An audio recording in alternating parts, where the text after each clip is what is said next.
What's going on, fam? This is your boy Dfaniks. I'm the founder and creative director of Cinettica Fashion and Art Film Festival. I'm very excited today to be here to launch our first online festival.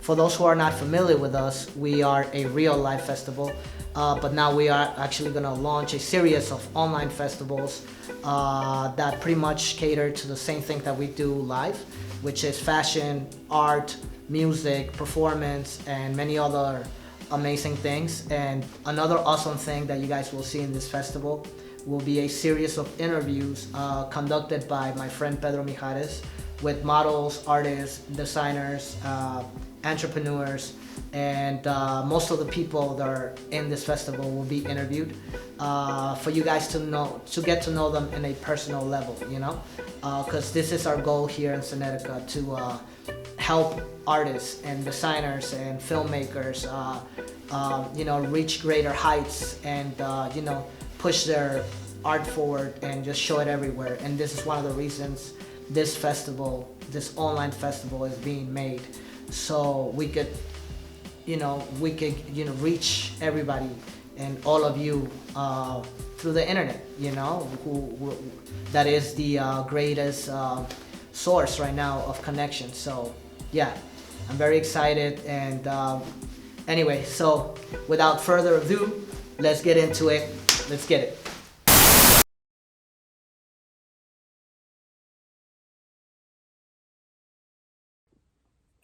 Hi, my name is John Dark. I live in Berlin, Germany, and I work as a performance artist and musician. I'm super happy to be invited to Cinettica online version. Thank you very much, Dfaniks, for inviting us. Also with two projects that makes me really happy and proud. The first project is called Harmful Bodies. I did this with my fellow artist Jasmin Schädler and our performance collective Frisch und Schick. It's a project to raise awareness on HIV and promiscuity, and we worked with fashion designer Reba Aziz, who has worked with Grimes and Noah Cyrus and made some really beautiful costumes for us.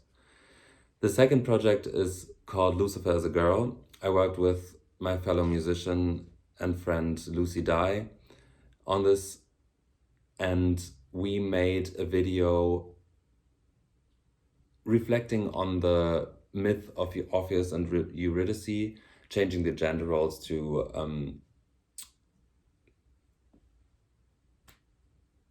make it a little bit more feminist. That's basically what we tried to do, and I hope that you will like our works and have a great festival. Thank you.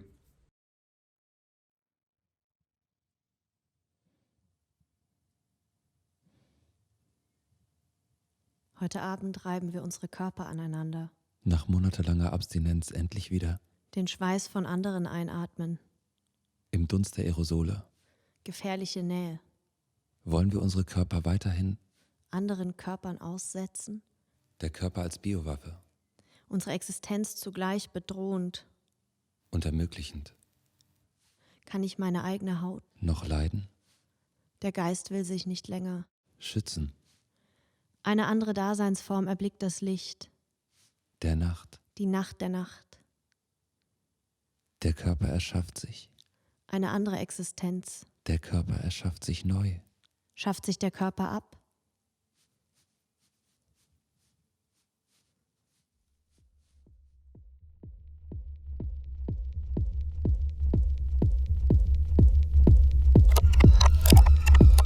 An ancient smell is reeking from these buildings. The walls transpire, brothel scent. They stink of stale body fluids, compounding. It's way too hot. This humid taste of swamps, disgustingly arousing Aphrodite. Blinding the senses, reverberating. The echo of lust, over and over. Pull me into the nimbus of desire. Promise. Cutie. Promise. Cutie. Promise.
Promise, promise, promise, promise, promise. And I wonder, will our love survive this world? Will we overcome austerity?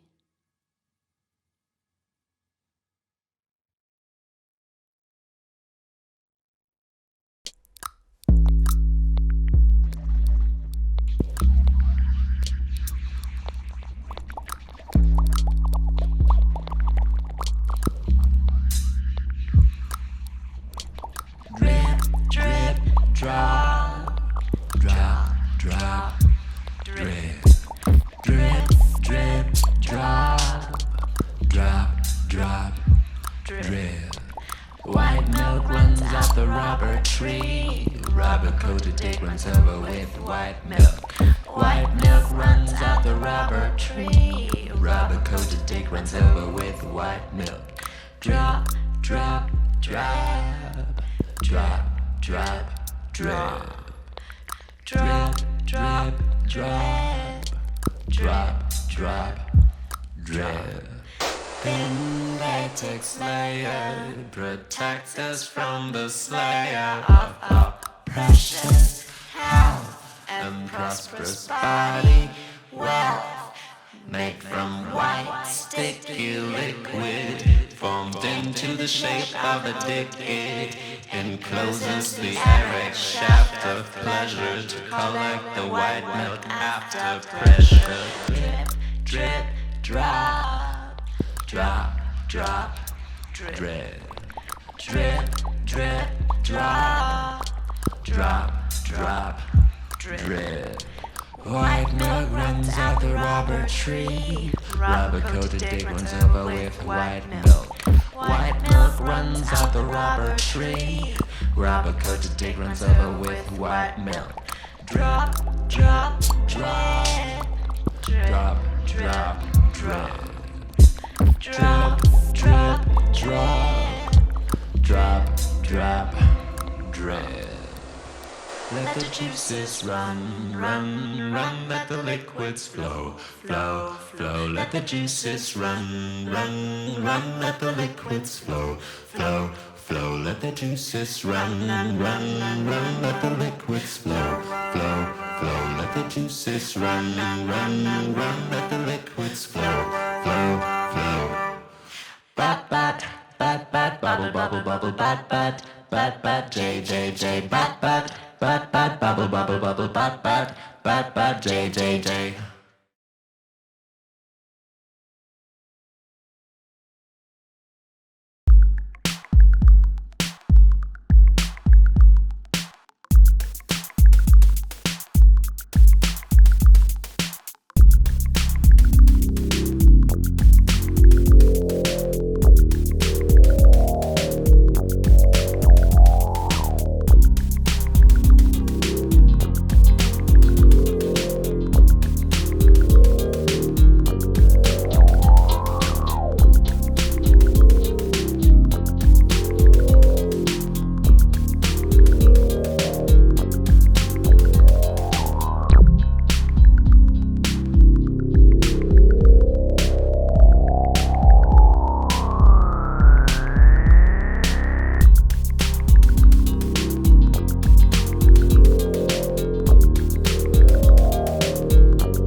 Hello everyone to Cinettica. My name is Pedro Mijares and we are here at Victoria's house. Thank you for inviting us to your house. Hi Pedro.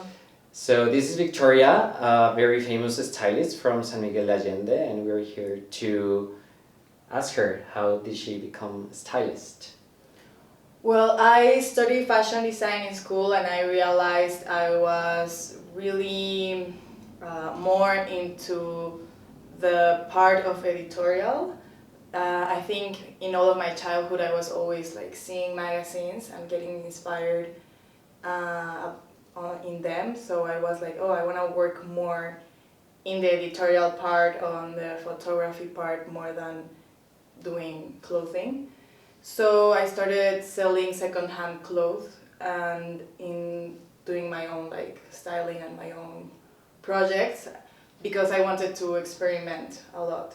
So that's how I started, and then it's like kind of fake it till you make it. I was like, oh, I'm a styling, you know, like even though I was just doing it for myself and my own brand.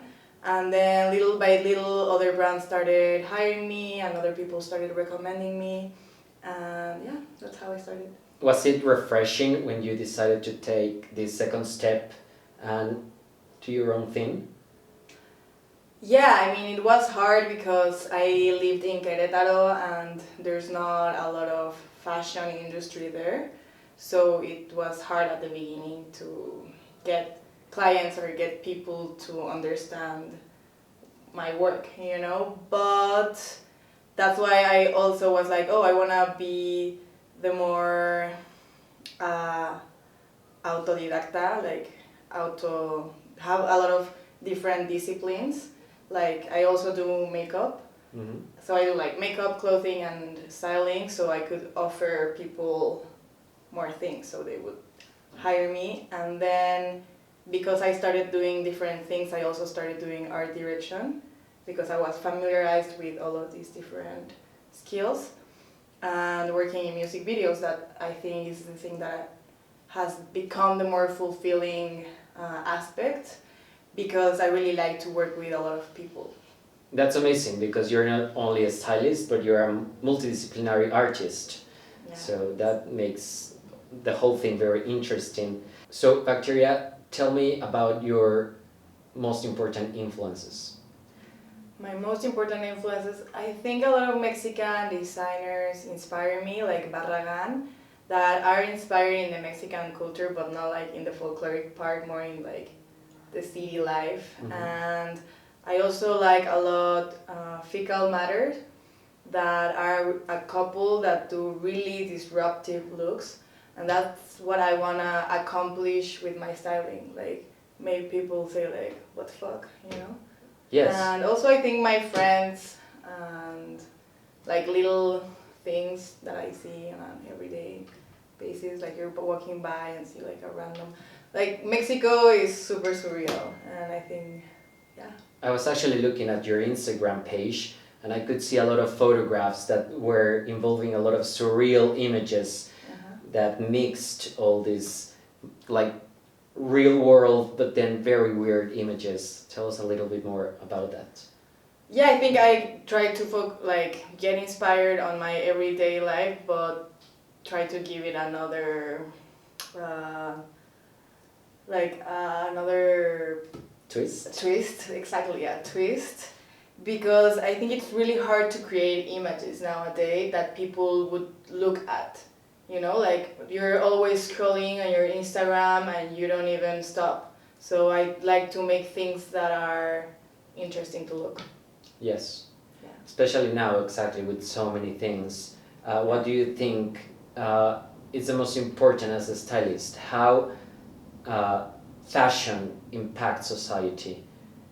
Well, I think fashion can impact society in a lot of ways. It can be a protest, it can be a statement. So I think you can really say a lot with just, well, not just, but with what you're wearing. Yes. So I think it can give you an identity too. So whatever you choose to portray to the beauty, if you, for example, like beautiful things and just like to look beautiful, you can do that, you know, by what you're wearing. So yeah, I think it's like giving a voice to each person, a personal identity. Exactly, like you don't need to talk to someone, but you can get to know them about what they're wearing. So I think, yeah, it's kind of like a protest or a statement or an identity or whatever you want it to be. So tell me, is this bacteria world and all the microorganisms and all these things you were explaining me related to your creations? I think little by little it is, because lately I've been working for music videos, so I'm more inspired on the artist's vision. But I do want to create kind of a bacteria world, and that's what I've been like focusing right now to create and make people that have like trypophobia. Yeah, like scared about my work, you know, like, oh, disgusting. Yeah. Yeah, you like it, but at the same time it's kind of scary, right? Yeah, exactly. That it makes people kind of disgusted. Like the other day, I worked with my friend Matilde, who is a great singer. She's starting her own career as a single, well, like by herself, because she used to have a band. And I created a dress that we ended up not using, and we might use in another time. But I use like hair from a wig, because I always use like secondhand stuff to create clothing and new ideas. So I have this wig that I use in a music video for my friend Ronco. And it was super messy, you know, because we make like a witch, and it was like a messy wig. So I wanted to reuse it. And I ended up like cutting the hair and making like a body with hair. Wow. And I haven't like shown that thing that I created, but I showed it to a friend, and he was like, oh my god, like he started shouting, and I was like, I made it. yeah, exactly. What about other materials that you like, that you feel comfortable working with? Okay. Well, I use a lot of second-hand clothing, so it's kind of like what I found or what found me, because a lot of times people know that I sell clothes, so they give me material. And in my more personal work, I like to put a lot of like plastic as a reference, because I also feel like I love nature and I like to get inspired by nature, but we live in a plastic world, and I like to portray that, you know? It's like, it's part of what we are creating as humans. Like, we are throwing plastic all of the time, so let's like recognize it, like it's there. Sure. So yeah, and also embroidery I like, because I think I got into fashion because my family business is yarn. So I like was familiar to seeing colors and fabric since I was a little girl. And I think embroidery is like an amazing art that is not really recognized, because it was something that women worked at their houses, you know? But I think it could become something really powerful. And so it was amazing to talk to you and have this very fun interview. So if you want to know more about her work, if you want to hire her, please go to her information below, and you will see all the details about bacteria. This is Pedro again. Thanks for watching.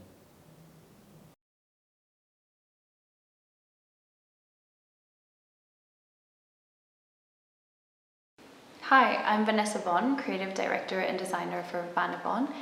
I completed my studies in London at Central St. Martin's and the University of Westminster in fashion design. And after completing numerous internships across New York and London at Thom Browne, America Transu and other emerging brands, I've come home to my home country, Mexico, and I've most recently launched my brand. And I'm here to tell you a little bit more about it. As a designer and creative, what's your proposal as a fashion brand? What do you think you bring to the table both nationally and internationally? I would say my proposal as a designer fashion brand is one of exploring the future. I've always been really interested in the way previous generations observed or imagined the future, a future now we are in. So I take a lot of inspiration from the past and how they saw the future, or the past in general, to inform a vision of what I believe the future of clothing is, you know, fashion. What are the shapes of the future? What are the textiles of the future? What is the future? And yeah, my vision takes a lot of inspiration from action heroines from, you know, the 90s, The Fifth Element, or B movies from the 70s, and contrasting with old Hollywood glamour and or you know, other influences from the past that might be very different, you know, to this futuristic imagination. And so by creating this contrast, I believe I propose something very unique. It's my understanding of what the future is, and that is what I believe I bring to the table, both nationally and internationally. It's like this perhaps audacity to imagine, to be bold, to propose, to imagine this future, and I would hope to inspire a lot. And I think I bring something very unique and very authentic and very innovative. You're a very young designer and so is your brand. However, Björk recently used one of your dresses for a concert in LA. How did this collaboration happen? What has this achievement represented for you as a designer and as a brand? How was the process? Tell us all about it, please. Well, it was a very extraordinary, wonderful experience. The collaboration came through as I think they saw my work on Instagram, like her stylist or her management came across it after I presented in London Fashion Week. I think they just came across it, and so they said, we really like this dress, she really loves it, and we want one. And we were talking, and they said that there might be a possibility that I design something else. And so it was a lot of bouncing off ideas and checking color waves and seeing. And so it was about making one dress that had already been made and a new one. So it felt so amazing to be trusted so young and so fresh out of graduating. I didn't even know if I wanted to start my own brand. Like, I knew I wanted to, but I wasn't sure so quickly after coming back to the country. So to feel someone like that believes in what you're doing is extraordinary. There's no other word for it. So I was like, okay, I got this, I can do this, I should build my own brand, you know. That's what it represented for me, this achievement on a personal level. Anyway, there's not much to say about the rest of the process. Our management was really supportive. They really helped me find the right people to do the job, because it's a very complicated dress. Whoever knows construction knows it's a very peculiar piece. And anyway, so they were really helpful, really patient, really understanding, you know, of a young designer who's trying to find her feet back in her home country, which I thought, I couldn't believe someone of that level had also that level of understanding and empathy. So I have nothing else to say but all my gratitude for her team and for her for taking a chance on someone who's just started their career and giving them that confidence boost, that knowledge that that's what I should do, that's the path I should follow. And obviously as a brand it's been enormous. Like, I think all of the people who follow Björk, I had a huge impact on social media, and people asking me and people wondering, you know, what was the inspiration behind the design. I think at some point somebody asked me if there was like a hidden swan in the design, and I was just like, okay, you know, people are interested, and that felt great. So yeah, as a brand, it definitely gave me a lot of credibility as a brand, and I would hope more commissions from her or from other artists around the world come my way. Hoof is the fashion film with which you present your second collection. How does the idea bring you to life arise? How were the creative and production processes? Hoof initially started as, I think it was a group of 3 creatives from my city approached me and said, hey, let's do something really simple, something really, you know, modest, which has never been my style. And they said, let's do a couple of things with dancers. And then suddenly I knew that I would have this job for Björk, and I said, no, let's do it big. So we really, there's an expression in Spanish that I can't quite put in English, but we really let, you know, our minds go really free with what we wanted to do, what we wanted to achieve, how many characters we wanted, how much production in the prosthetics and the nails and the hair and the sets, like how many things we really wanted, and how we were going to make that happen. We had no idea, absolutely. We just had a really big dream and a lot of ideas, and I got really nurtured from from these creatives and their ideas. And it's like every Wednesday, new things and crazier and crazier and crazier, and like how to bring it down, how to make it possible, how to pay for it, how to, because these things are very expensive, especially when you go really wild. So eventually we managed.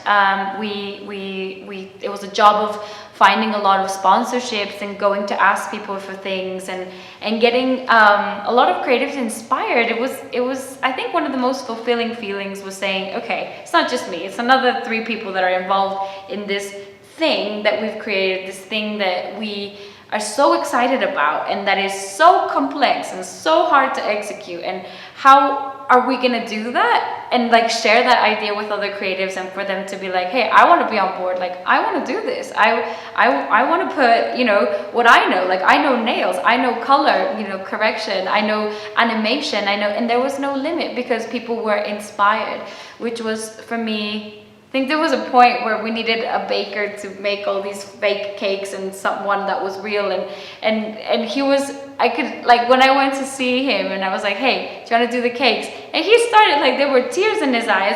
He was like, you have no idea after the pandemic how much I've been wanting to do a project that excites me, that thrills me, that, from my savoir-faire. And so for me, it was like, wow, so people are excited, people want to do something really crazy. People, after a world of being in our houses and doing nothing and sort of wondering what we are doing in life, it's like, this makes absolutely no sense. It's a project with so much energy and it's so crazy, but it had a purpose of inspiring the creative community I felt here to do something. So anyway, it was very exciting, designing the sets, getting to know production. I'd never done film in my life. I had no idea cameras had nannies. I had no idea there was all this light, people, engineers, like, frankly, I didn't know what we were getting into. And on that day, I saw 110 people running around on set, and they were people like who could take stickers off the back of shoes. And I was like, oh my God, there's people who do this. Normally, I'm doing this when I'm an intern, and I'm like, so anyway, it was really exciting. It was really beautiful. It was really enlightening. It was very inspiring for me, and to learn how to work with other creatives and to understand that people have this vision that is so different from yours, and that's great because contrast is at the core of what I'm trying to do, so contrasting what people, the way they see things and the way that I see things, and coming together to make something really weird and interesting is the best thing that could happen.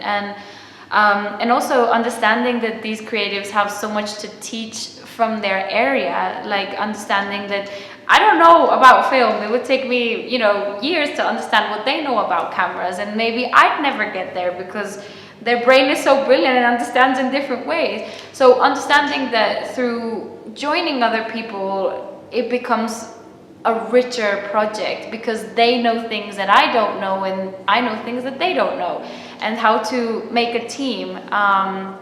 So yeah, it was amazing. It was really, really, really amazing, and I loved it, and I think we achieved something very unique, to say the least. And I hope you all can watch it very soon.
Ese gitano que está ahí. Vamos allá. Hacha. Vamos allá. Vamos allá. Me gustan tus ojitos y la forma que tienes de amar. Y la forma que tienes de amar. Me gustan tus ojitos y la forma que tienes de amar. Y la forma que tienes de amar. Me gustan tus ojitos y la forma que tienes de amar.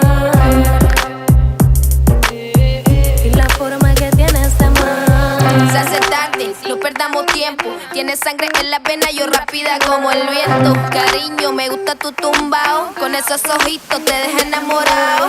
Como lo quieres, pegado. Aquí no hay nada fácil, tienes que ser bien arriesgado. Fuerte como el cemento, inteligente pero con sentimiento. Muestra lo que tienes dentro, de qué estás hecho. No es cara linda sino un hombre fuerte y derecho. Lo que importa son los hechos. Siembro lo que cosecho, que lo que quieres es un becho. Ay, ay, ay, ay.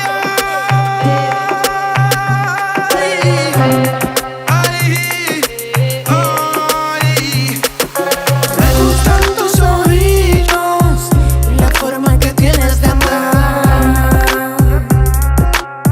Y la forma que tienes de amar. Me gustan tus ojitos y la forma que tienes de amar. Leile.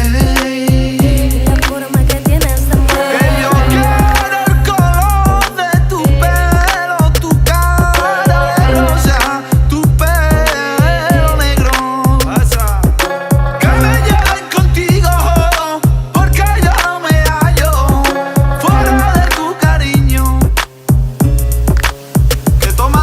Yo vivo enamorado y para mí tus besos son como la fuente de mi pensamiento. Yo vivo enamorado y para mí tus besos son como la fuente de mi pensamiento.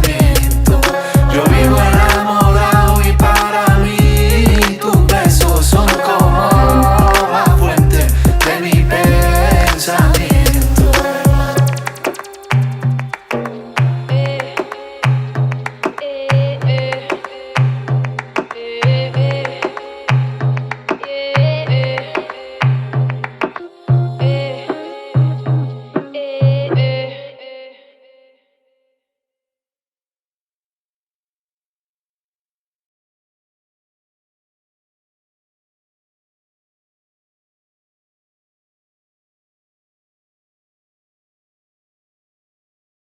And now we are here at our modeling spotlight with Leticia Valenzuela.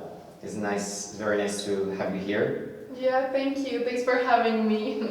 Okay, so you are one of the most important models now in the area, and I wanted to ask you, how did you become a model?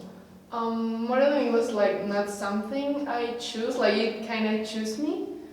Because when I was 14, I was just like walking in the street with my mom, and someone like was like, "Hey, do you want to be a model?" I was like, "I don't know," and it was like, "Come to this casting," and I was like, "Okay." I was like so shy at the time, so I went, and I feel like I did it terribly. I was like, "Oh, they're not going to choose me," but they were like, "Yeah, you're in." I was like, "What?"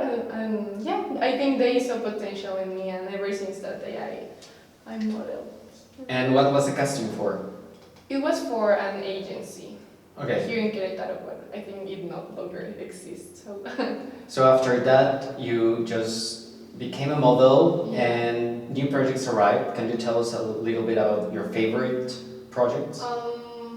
I have worked with a lot of like talented photographers. They were like so cool, like Mónica Garrido, Lucero Trejo, Paula Pedraza.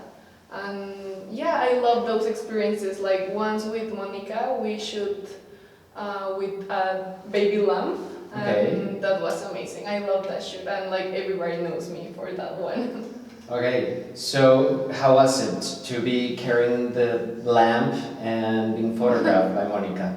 I love it. I just love her style, like so natural but like different, and yeah, I like so natural. I love like animals and that, and I like two little braids, like a little girl with a white dress, like with the lamb. It was amazing. I love it.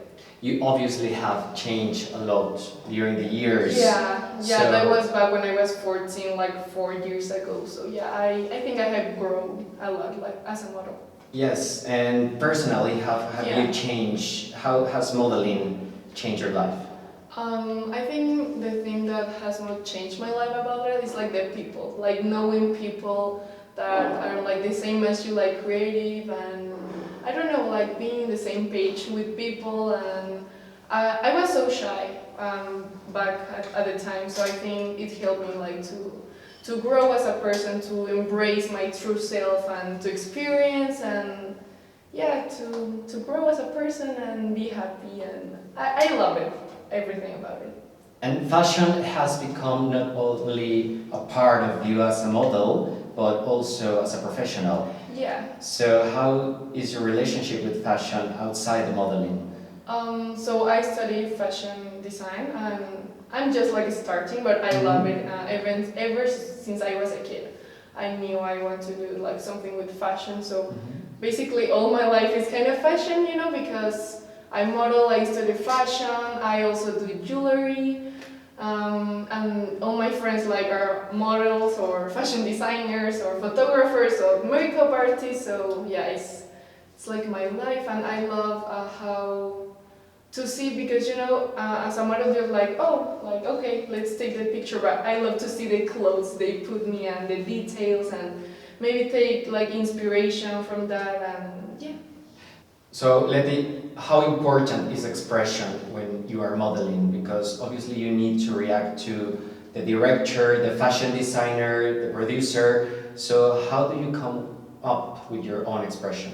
I think like it's very important to know yourself, to know who you are, like your style, so you can, yeah, express yourself and like interact and like experiment with your poses and find more about yourself, like the more styles you can do, because you need to not just like stay in one thing, but be able to experiment with another thing, so you can grow as a model and in your profession. I think it's amazing when you connect with the photographer, and his or her vision. That's amazing.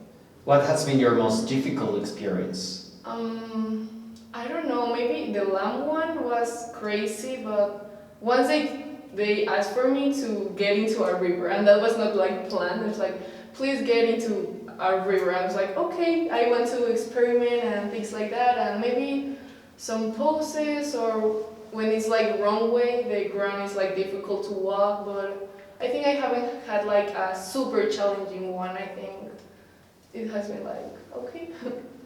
Then what about challenges as a Mexican model and upgrowing model? What do you think are the challenges that you're struggling with? Or I think like my principal challenges was when I was like 14, but here in my city, in Querétaro, at that time was like no like fashion things, like works or something. So I started at a very young age, but don't grow as much as other models that start at that age in other like countries or cities, because here was not like a thing. You need to like move to another, like Mexico City or bigger cities with fashion, but I was like so young. I need to finish school, and you know, and I think that's the most challenging for me, because I just want to keep growing and to in my profession, like just keep going like more and more, and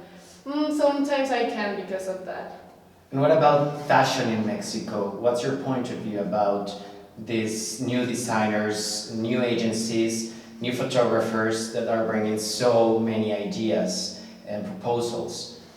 I just love it. I think they are like so creative, and there's people that have a lot of like amazing ideas and point of view, and they want to express their own like styles and their souls into their work, and they put so much passion in it. And I think as a culture we have a lot of inspiration to get from. So I think it's amazing. I love that finally like Mexican people are like kind of like brave enough to be like, okay, I want to like show myself and this generation. I love that, and I think we Mexicans have a lot to express. Yes. And to show to the world, and as ourselves, with our culture, and in general. Is there any special designer you would like to work for, or someone you admire in the fashion Mexican industry? I don't know, maybe Benito Santos, or do you know this series Euphoria? Yes. There's like a designer that is in LA, but he's Mexican. I think it's Agna's store, and his designs are amazing, and they appear in this like series, and he's Mexican, and it's like so great to see a Mexican like doing that and being like so successful. What about experiences with other designers outside Mexico? Is there anyone you feel interested about? I don't know. Of course, all the big brands and the cool brands, but I think I don't have like a specific favorite, like, because I love the more like underground designers, like upcoming designers, but there's a lot. I actually don't like memorize their names good because they are a lot. But yes. Yeah, I would love to work with. Yeah, I think with someone that has like my vision, and I feel like connected to their vision. Like there are a lot of upcoming designers working with like sustainability and to care about the planet, and I love that. When they told me that, like, I love you, you're amazing, like you're doing so great. I would love to work with people that have like that interest, like in making fashion more sustainability. And what about projects? How do you connect with projects? Do you usually accept everything they offer to you, or do you need to have like a previous study of what you want to do with them? Yeah, I think I need to have like a preview, like like see their work, like if I connect, if I like the style of the photographer, like their vision, and as I told you, if I connect with the designer, like if I like the style, and if there's sustainability, I'm like, okay, I'm in, but to see if it's my style, but I think more like I need to take care of my image, like, because I think it's that, because I can work with a lot of styles. I love like coming out of the box if they let me, like break a little bit my style, so maybe I have another style so I can discover it and grow, and What about your own style? Describe your style in 3 words. In 3 words? I don't know, maybe creative, natural, I don't know, maybe like hippie, I don't know. Okay. But I feel like I'm kind of hippie. I love to be like comfortable and like these big skirts, but also being creative, like to, came out of the box with something different and maybe colors. A twist. Yeah, a twist. Like your rings. I love them. Yes. They're like quartz, so I love them. I'm like so into that.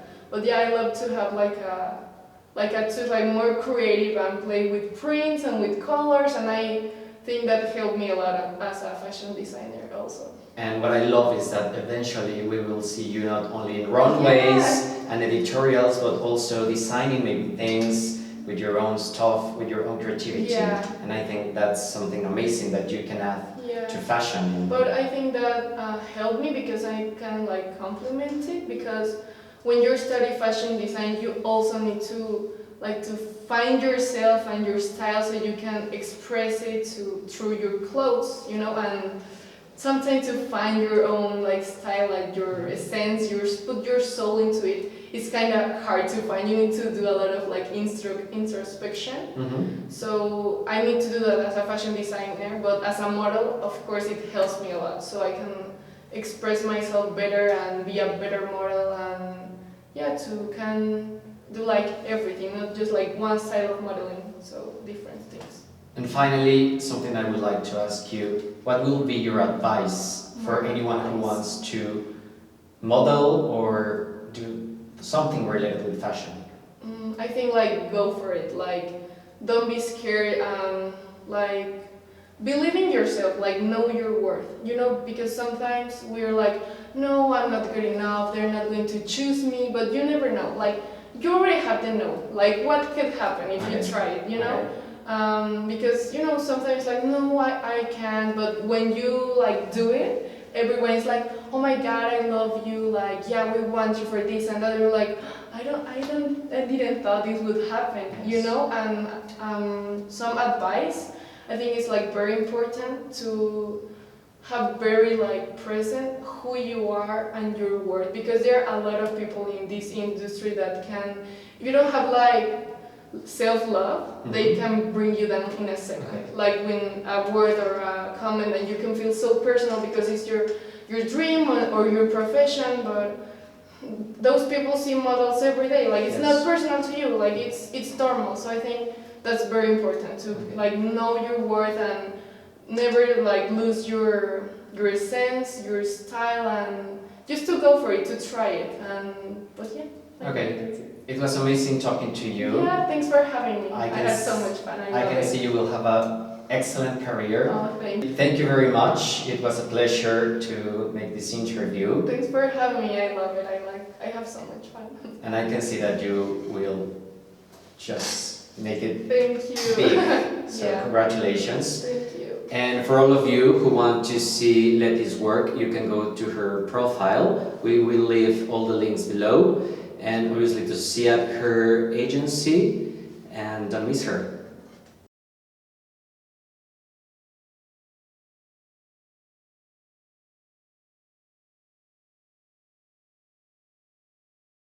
Hello, my name is Pedro Mijares, and today I'm with Hortensia Delgado at her boutique store in San Miguel de Allende, Senkiski. Welcome, Hortensia.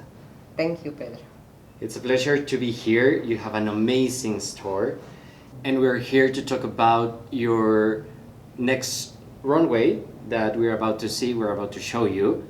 So can you share about your experience of this next runway?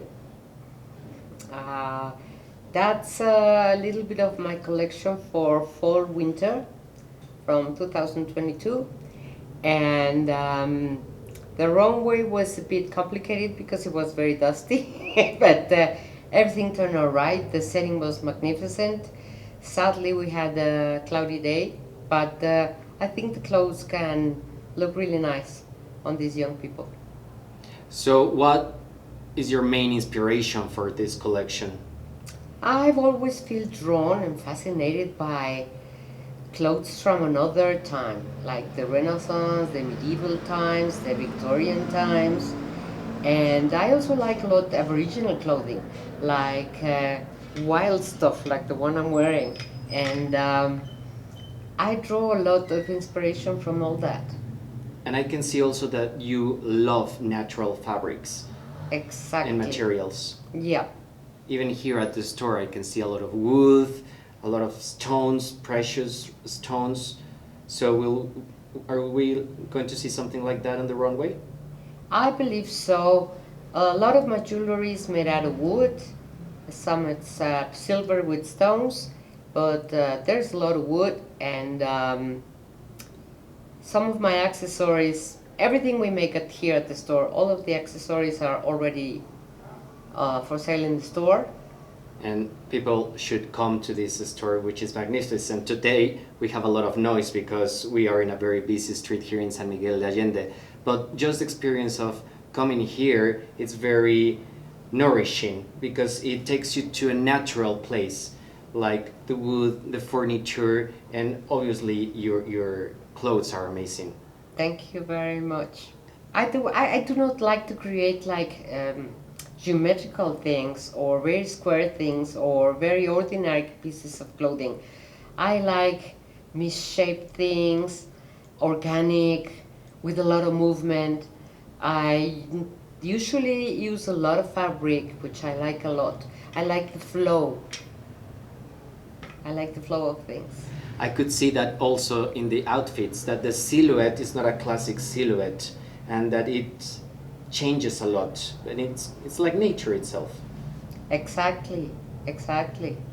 You nailed it. Beautiful. Can you tell us a little bit about the history of your brand? Okay. I took a while to choose a name. I really wanted to be something spiritual, deep, and of course in Nahuatl, the mother language of my country of birth. Senkiski means the perfection or wholeness of one's being. And I started that as an esoterical store. And later on I started to develop the furniture, the clothing, the jewelry, and the decoration accessories. Yes, and you can see a whole environment here.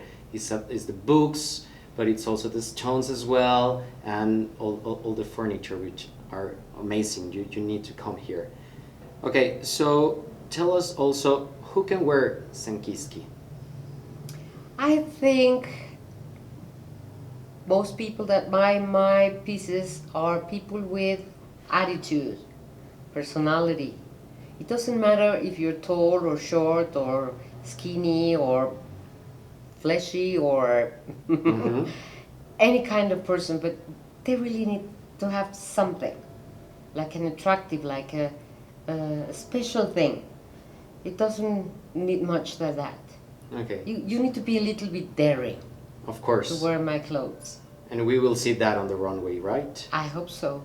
Yes, a lot of amazing models showing all your new collection, and I'm sure people will love it. I hope so too.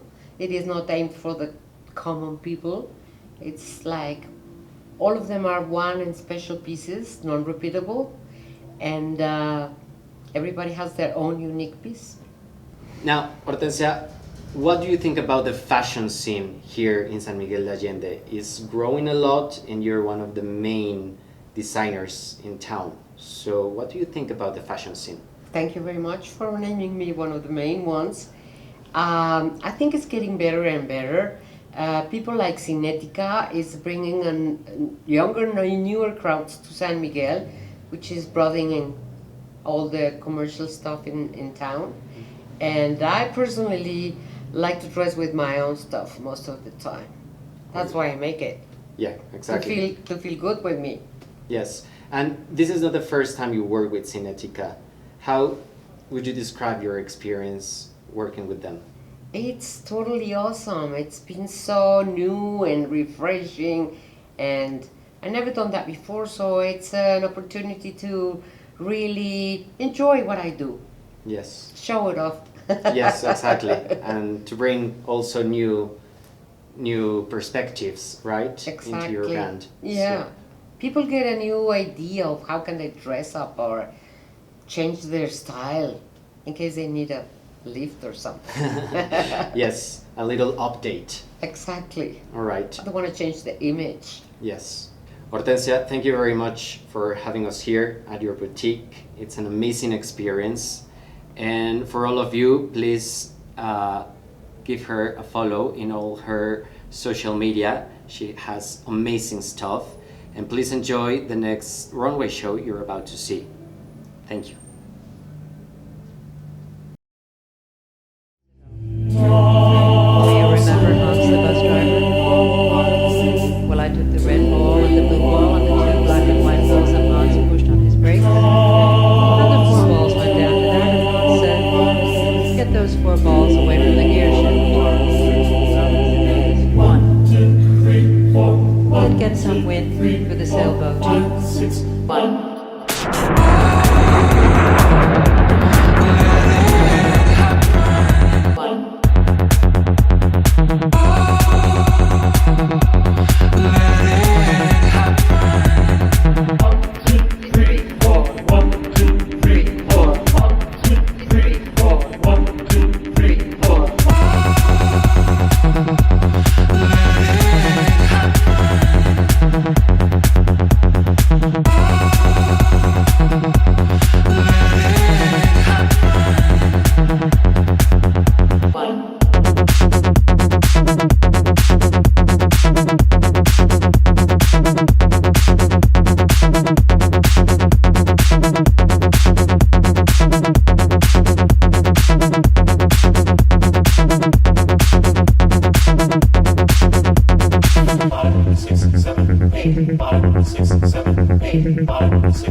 This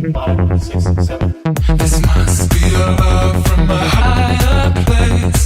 Closing my eyes, and I still know the taste and the touch of your skin when the sun hits your face.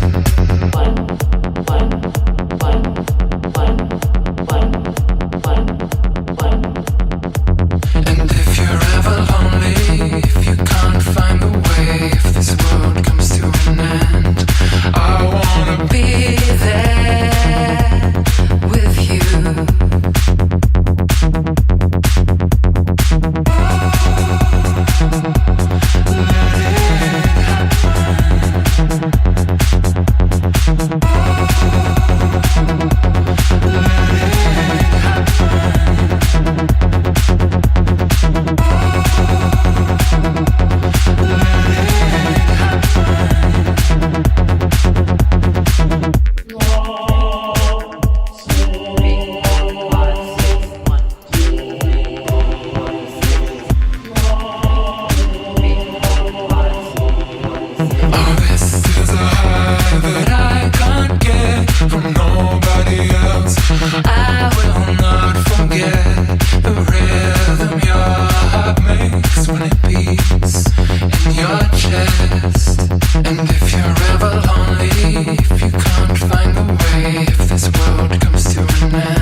Stay awake, don't rest your head, don't lie down upon your bed while the moon drifts in the skies.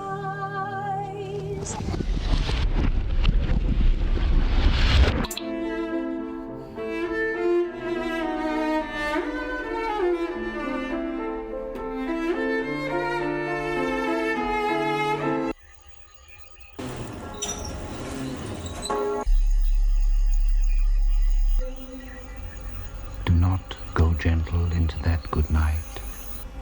Old age should burn and rave at close of day.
So here is our next model spotlight with Santi Renteria. Welcome, Hello. Santi. thank you very much for having me. I'm so excited to do this interview. Yes, so Santi, tell us your experience as a model. Okay, what I need to tell you. For starting, there was something that I was not looking for. This was like just something that happens. You were not planning? No, I was not planning. Like, I said like, okay, it's cool with modeling, yeah, you are handsome, you have style, whatever. And I said like, what? But I didn't ask for being a model, you know, like there's just something happened and I'm so grateful with that. So how did that happen in the first place? You were not planning, but how? Okay, it was something very funny. You know, like I was with my ex-girlfriend in a park and there was like a car just passing around the park and I just started getting like scared. Mm-hmm. And once that car stopped, they come down and it's like, oh, you are a model? And I said, no. And they asked me, you will like to do it? Because I have a brand, my clothes brand, my own brand. And I said like, you have the profile that I was looking for. And I said like, okay, why not? And once I take that photo shoot, I go to the photo shoot. That photographer was one of the agency persons important there. And it's like, I want your profile. I want you to be in the agency. And I said, why not? And I said, let's go. And that was your first project? My first project was not being in the agency, like they just happened with a clothing brand that it's called Joe the Brand. That it's my first one. And how was it? How did you feel in your first modeling experience? I feel like a little bit, I thought that I was prepared, but once you are in front of a camera, a lot of lights and that stuff, you said like, oh shit, I'm not ready. Like, okay, but I take it cool, and then I see the photos like a few weeks ago, and they just pass and I see it and I'm like, well, I like this environment. So, between the first modeling experience and now, how do you feel when you're modeling? Okay, how it changed? Yes. Yeah, it changed a lot. Like, I was standing in my first runway and I said like, okay, but I think myself, hey bro, you did it one time, you just make a photo shoot for a brand. It's not like a normal photo shoot with a photographer, you get shoot for a brand. And I said, okay, let's do it. And when I walk in the street, I like to dress like so fashion. Like, I said, yeah. So you like also attention? Yes, I like, I'm not gonna say you something that it's not true. I like that the people see me. I like that the people see my style, my everything. You know, like, I like. One part of your style is your hair, right? Oh yes, yes. It's amazing hair. Yes, so. but now I just like have it like a little bit. It's like curly hair. Yes. And I like to change it constantly, like a lot of styles. Like, you know, it's not just getting into the curls, you know. Okay. Dreads, something like that. What has been the craziest thing you have done with your hair? Talking about some fashion and model things, like. They like to do with my hair some hairstyle that is like all the hair with they just pass me one side and it's like very crazy. It's like the favorite ones of the designers. When they see my photos, they say like, I want this style. Yes. Okay, normally I have this hair, I like this style. But when I go to runways for the shirts, they say, can you do that thing that you with your hair? And I said, okay, why not? Do you like to change constantly? How would you find your style? Okay, my style, find it like change. You know, like I don't like to stuck in a one style. I like to change the style, the hair. For example, there was a time that I started looking so normal having this hair, and I said I'm gonna do a dread, and I'm gonna put a lot of things on it. And there's like a smile face. I just put some jewelry on it, and I say, okay, that's look different. Yes. I feel different with that, and I am always changing my style. I don't like to stuck in it, one only style. I like to change my style. Which is very important, especially in our culture, where men have a more steady, fixed style. Yes. It's not like female that they can change in so many ways. So what you do is very unusual. And how do you deal with this?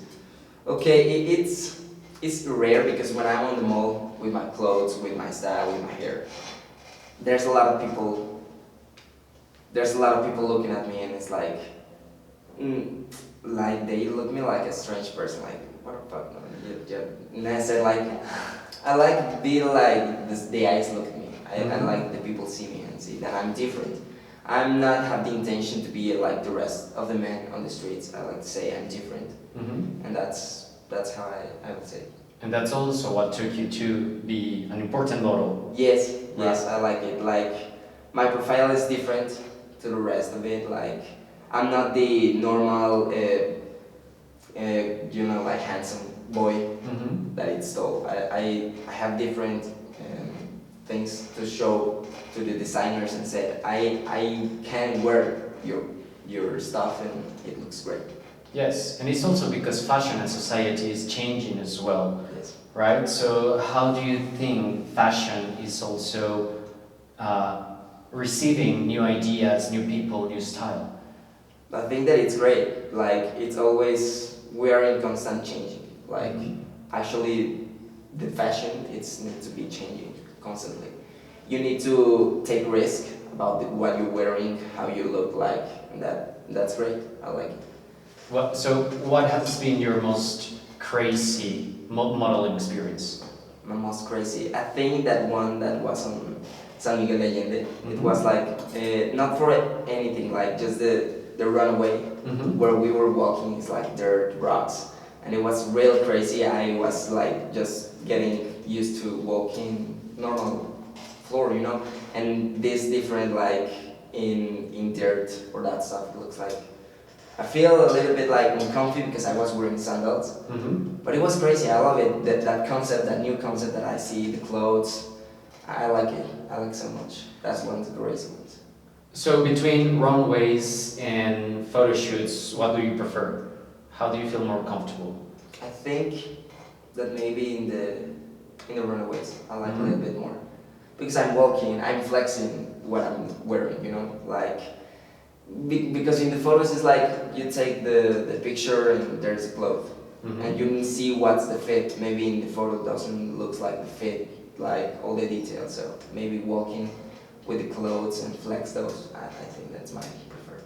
Yeah, so maybe clothing give you more a natural way to express yourself. Yes, totally. And what was your first experience as in a runway? My first one, okay. My first runaway was very, I like it. It was a very great organization, like everything was great. The clothes that they put on me, like there was like two normal ones, like I'm saying, if we compare the other runaways that I've been, it was very normal, but I like it. I love that runaway. It was my first experience, and to be my first experience, it was awesome. I like it. Talking about new talents, what do you think about new talent in Mexico, both in modeling and in fashion in general? I love it. I can say I love it because I need that the world take a look at that in Mexico we are actually have very great profiles, like we can do amazing things. There's not only like European or something like that. In Mexico we have a lot of talent here in fashion, like fashion stuff, like designers, like models. We have a lot to show to the world what Mexico can do. In your opinion, who are the most talented people now in Mexico, or someone who comes to your mind that you admire? I would like to say, like, I don't have one name, like every single designer has his own style, his own like thing to show to the world. Like, I don't have a name right now. Every single person that I've been worked with, it's so talented. It's have all the potential to be a great one, like Louis V, like Dior, Balenciaga, something like that. We can do it. We have the potential. Yes, and talking about new talents and new projects, you had been in Cinettica more than twice. So tell me a little about them and your experience working with them. I love it. Simply, I can say it was different because, for example, my first one, Runaway, on Cinettica was actually my second Runaway of all time. And the first one that it was like more low, like the clothes very more like a different style. Now take a look that Cinettica have his own style, his crazy style, and I said like, well, this is awesome. It's like very different for the first one. I like to say that the music, the concept, all the stuff that is around that runaway, because there was not only a runaway, it was like other things that they do in there. So it's awesome. It's a great and new concept. Like I say to you, there's so many talented people here in Mexico, in Querétaro. There's a lot of things that we can grow. And I think it's beautiful how they combine fashion with art, with culture. plastics, with culture, Yeah, music, dance. It's a whole fashion experience, sensitive experience. Yes, of course. Now, any upcoming project?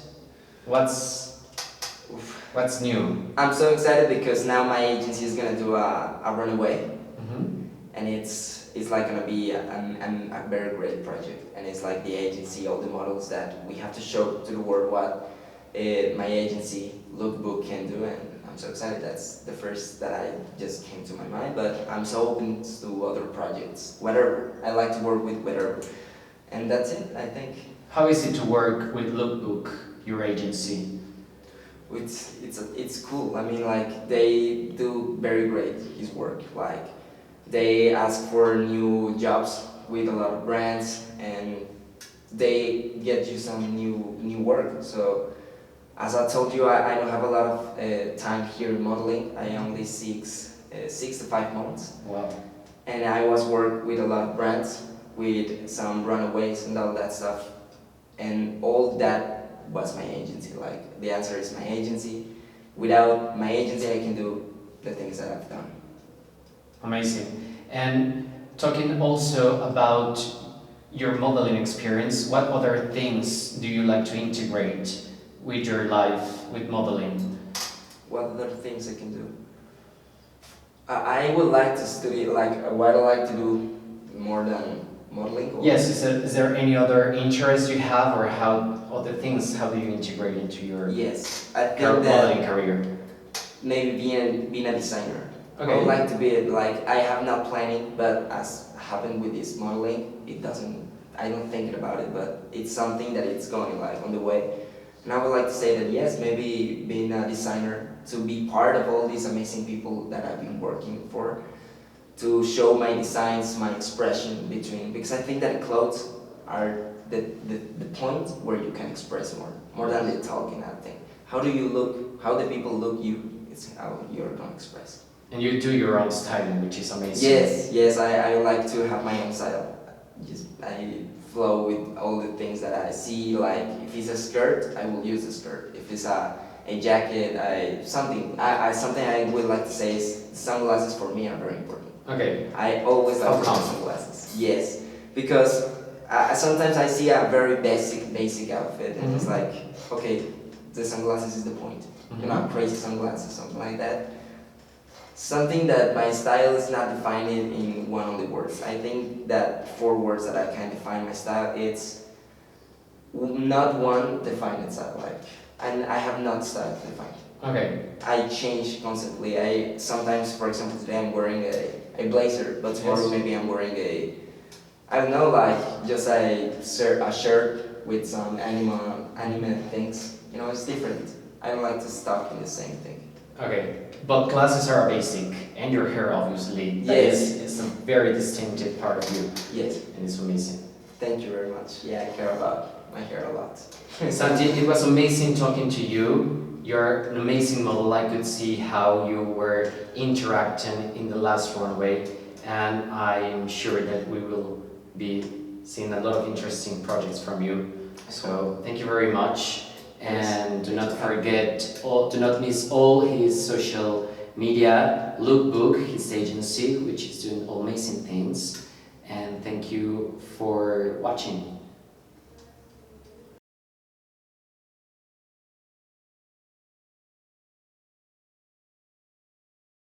Hi, I'm Hannah McCarthy, and I'm a choreographer and dancer from Nashville, Tennessee. I was the resident artist at the Nautilus Chamber in San Miguel de Allende, Mexico, this past November and December. So while I was there, I was choreographing, doing some different projects and works on film. So I'm a contemporary dancer and contemporary choreographer, so I really enjoy working in the floor and with really athletic movement, but also with dance theater and kind of the acting side of things. So the work that I'm showing tonight, I created with Dfaniks. He is the filmmaker, and I did the direction and choreography. And then I also worked with 2 local dancers, Mariana and Leonardo. You'll see them in the film. And they're beautiful movers, and I really tried to capture their athleticism as well as their intimacy when I was working with them in the studio. The film that I've created today is called Diezmo. It is inspired by the relationship between Catholicism, or religion in general, and the body. So you'll see a lot of deep connection through the two movers in the film, and how that connection can almost be construed as a sexual energy, and how that relates to our relationship with our God or our prophet. I personally have a lot of trauma associated with the church, so this piece really means a lot to me. Just kind of challenges my upbringing in religious circles and challenges that cultish feel that we sometimes get from being in a church setting or any religious or spiritual setting, and hopefully makes the audience think about our relationship with a higher being, and whether we want that to be something deeply intimate, or maybe just looking at that intimacy a little bit more deeply. I really hope you guys enjoyed the film, and you can find me to book me for choreography or for any of your dancing needs at my website, hannahmccarthydance.com. And you can just go to the contact page and leave me a little email, and that's where you can find me.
Hello and welcome to the performance section. Today we are with Davida to talk about the performance you're about to see. That's right. So tell us what happened in the last performance. The latest. The latest. It's not the last, it's the latest. Well, you know, sometimes I walk down the street and I have these amazing ideas. You know, I have these downloads, this calling, however you want to call it. And then I just feel so committed to materialize it in the real world. So one day I was walking around El Jardín in San Miguel Allende, and I was like seeing all these dirty, used up face coverings on the ground.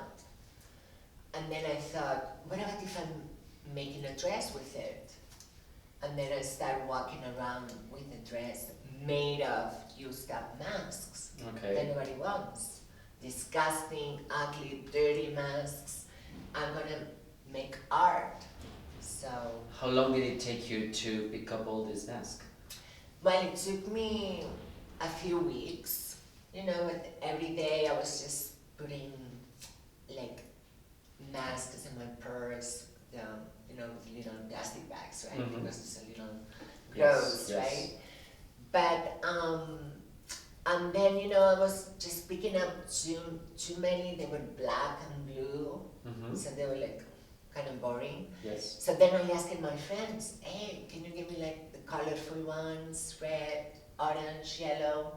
And then I started asking everyone on the street, you know, like if I saw like a nice, fancy, cute, purple mask, I was saying, hey, can I use it for my art project? You know, Davida, blah, blah, blah, you know, and then kind of was like getting into their brains and they're like removing the mask to give it to me. How did they react when you asked them for the mask? They were really understanding. Like they thought the idea was great, and then I was feeling the enthusiasm of the people, and I felt really supported. And once you had all the masks, you made a dress. A dress. Okay, and what happened after that? And then it wasn't just the dress. It was like I had this idea of carrying a oxygen tank. Okay. But it's actually a transport tutorial for the pets, so you can carry your cats and dogs. You know, the backpack. It's like clear, you know, clear plastic. And then I was thinking, what about if I have a bonsai inside with a tube attached to my mouth? So I'm breathing from the bonsai, the oxygen from the bonsai. You know, it's like totally like science fiction, right? But I figured the world is so crazy right now that, you know, it's like, this is nothing compared with everything I see. People with helmets, like 3 masks, one on top of the other, you know, just wearing gloves. Like, what an insane, bizarre, surreal world we live in. It's already a science fiction world. Yeah, it's actually a reality. The science fiction is happening now. It's not fiction anymore, it's reality. It's like the Black Mirror, season 7. And how was it to the people's reaction to what you were doing on the streets of San Miguel? Well, the crazy thing, I was walking the dogs, my friend's dog, Boston Terrier, is really cool looking dogs. You know, the Boston Terrier is like a mix between Dalmatian, people. And then I was thinking I'm gonna blindfold myself with a mask. So I'm just gonna let the dogs walk me. You know, I'm not walking the dogs are walking me. And I'm just blind. Okay. And with the other hand, I was holding a book. It says COVID, the truth about COVID in Spanish. Okay. So I was like reading the book and walking the dogs, and I was blindfolded.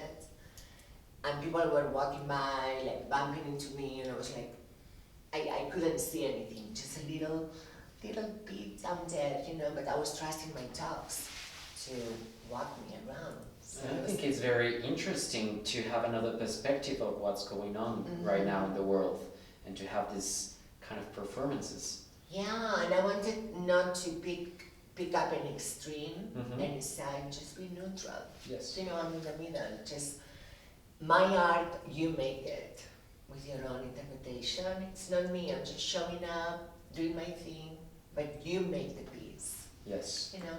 So I love the reactions. So Dfaniks, he captured all the reactions of people, and I haven't seen the video yet. Mm-hmm. So I'm waiting to share this experience with all of you and see what happened around me, because I didn't see anything. And that will be interesting to see the people's reaction in the video and the people's reaction as an spectators. There you go, and I'm like experiencing all at once, you But, know? yes. And look, I'm getting goosebumps because that's how I experience my art. It's organic, alive, it's always moving, changing, it's growing, expanding, you know, and my art is your art. I need you to make my art. It's not just me painting something on the wall and that's it. You make it. Yes, and it will be amazing to see more of your talent and more of your art pieces. Mm-hmm. Thank you very much for this interview. Thank you. You know what I was thinking? That you're looking so black. Okay. With a little touch of Yes. Okay, let's go for color. I this. see. Okay, and I love pink. So pink is amazing. Okay. Okay, so Gracias. thank you very much. Thank you very much you. for the interview, and please do not miss all her social media and the performance we are about to see.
crash the room, inviting for the ball.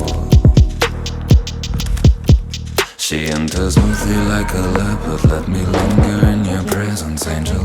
For a while, her eyes are fixed on my skin, burning lanterns in her face while she is dancing through the darkness. And I realize describing her will demand a monster's eye.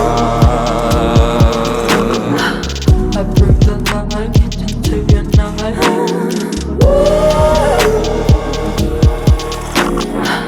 I bring the light into your night.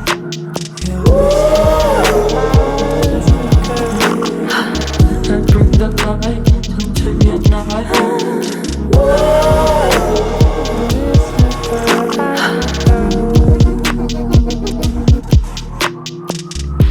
An empty frame where tendrils meet. I plant a seed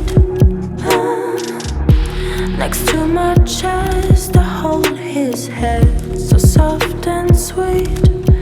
Embracing figures cast on the wall, just like the icons on the movie screen.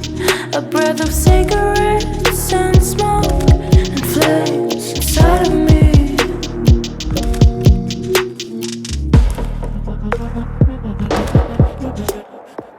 And with a smile, I get you high.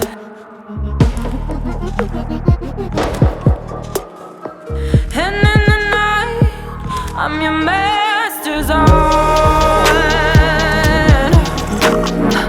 I bring the light into your night.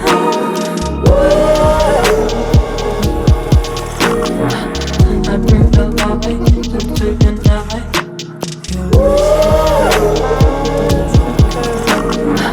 I bring the light into your night.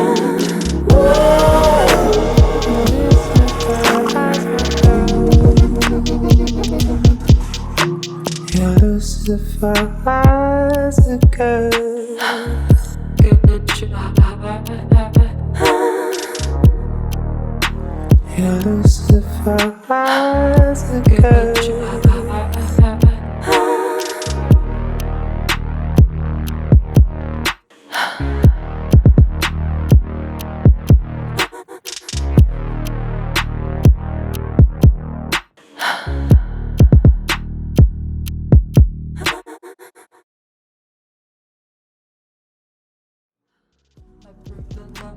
Into your night.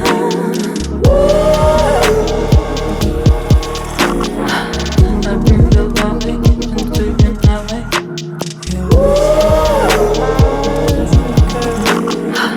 I bring the light into your night.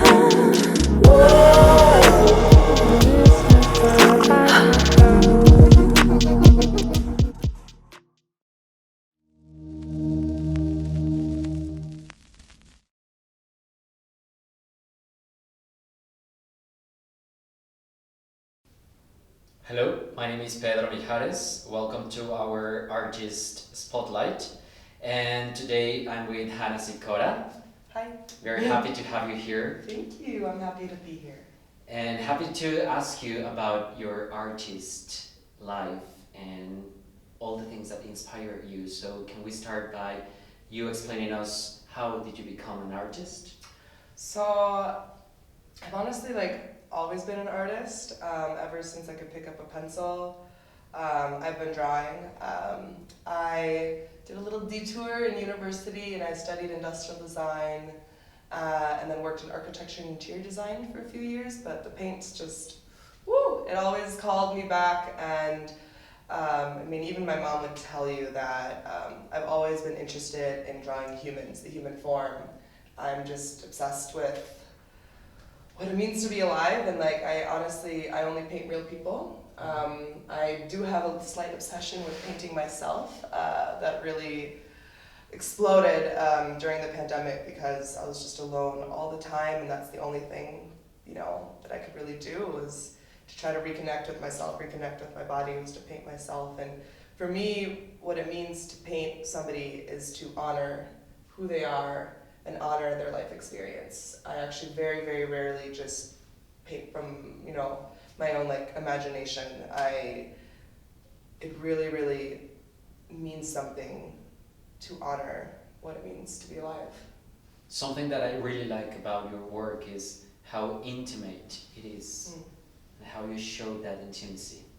Can you tell us a little bit about that? I would love to. So, coming back to human experience, intimacy, sex, sexuality is so important and integral to our lives, and to be able to show that and to show that closeness is something that I really try to do in my work. And especially, with the selfies, it's an intimacy that I am sharing with myself. Mm-hmm. It is the view that I have of me, and it's a way for me to connect with myself. Intimately, sexually, physically. It's a way to remind me that I'm a sexual being, that I'm alive. Yes. And it's really reflected in some of your last pieces. Mm-hmm. Thank you for bringing some of your work. Yes, of course. This is one that Dfaniks and I really like. Mm-hmm. So tell us a little bit about this. So I made this in the beginning of the pandemic, where I had absolutely no physical touch with anybody, and I wanted to paint myself in ways where I felt like I was touching myself and loving myself. And this also is fun because it's you see all the little details of my old apartment in Minneapolis, which I love and I miss. And it's attention to all these little details and the intimacy of even of this, a bathroom that's such a, that's not a photo studio. This is my home, and these are my old underwear and my little boy white T-shirt that I like to paint in, and it's just and that I'm in there. It's a selfie. A selfie is something that's so, I think, feminist and radical, because it's of the centuries and centuries of men looking at women, the male gaze. It's the woman looking at herself. Yes. And all of these photos that I took of myself as inspiration for all of these pieces, it was me looking at myself and loving myself. I didn't send these to other people. Mm-hmm. These were love letters to For myself. you. Yes. Mm-hmm.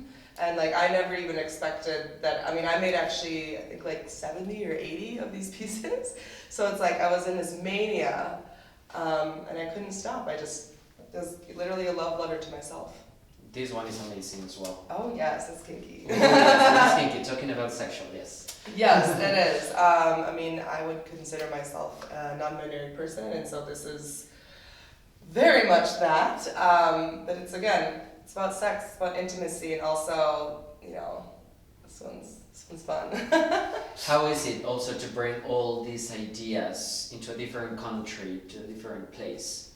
Oh, actually, it's been really, really great. So I think my work actually has, maybe not importance, but it's more relevant here in Mexico. The feminist movement here is so important, and it's in this stage of estamos luchando. We're really, really fighting for it. And I think actually they're just a lot more relevant here, and I think it can speak to a lot more people in a way to make them feel strong and confident in themselves and whatever, gender expression that you have.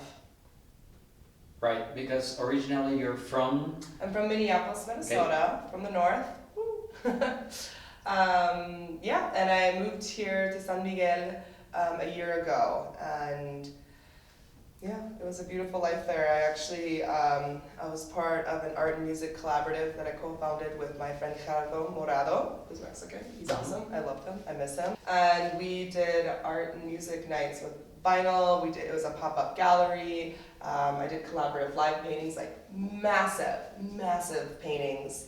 And also Minneapolis, I was deep in the techno scene there, and I did a lot of live painting at all those events. And that was such a cool mix of, obviously techno, but it was no phones were allowed. They're old school techno parties. No phones were allowed, and there was just such a deep respect for the dance floor and for the community and for the safety, especially of LGBTQ plus. But I would do these live paintings where I would have this 10 foot wide, so a 3 meter wide canvas, and I would do live portraits for people. And so I'd paint like 50 people over the course of a rave, which was such a cool experience. But this was like the only way that you could see your face and see yourself reflected in this community. It was such a beautiful thing that I got to like be a part of, and it's something I definitely miss too. I definitely miss it, but life here in Mexico is a little better, a little sweeter. The weather's better too, and I've found like just such an amazing community of artists and musicians here in San Miguel that I just love to death. So it's been really good that I've been able to find that community again, because it's just so integral to, I don't know, being an artist. You need to be able to like collaborate on ideas and, you know, spend time together. Like, it's just so important. Yes, you're active, you support people. Oh, absolutely, absolutely. Like, community and art are like the two most important things in my life. I feel home when I'm part of a community. Something you mentioned before is how you like to create in front of people, and you just made a performance for Cinettica. Yes, I did. It's actually, so this performance, it's called Satiation of Self, and it involves mirrors and drawing myself, and it's I think the physical representation of what I went through when I did this project of all the selfies called Self. But I also, you know, I do a lot of live paintings, I do a lot of, and it's all portraits, but I just absolutely love to paint and perform in front of people. I want to be able to share it, and honestly, like, there's something about it where like all of my doubts and fears of self just release. Maybe it's because I'm a theater kid, or I don't know what it is, but I just absolutely love to paint in front of people and draw in front of people. Like, yeah, I release myself to the process completely, and I just love it. So it makes the process totally different, because you get also the attention, and it's a whole different process. And the speed, there's something about the speed where like I don't have time to doubt myself. I don't have time to like think about, well, is this accurate or whatever. It's like, no, just keep going, it'll figure itself out. You will find a way through.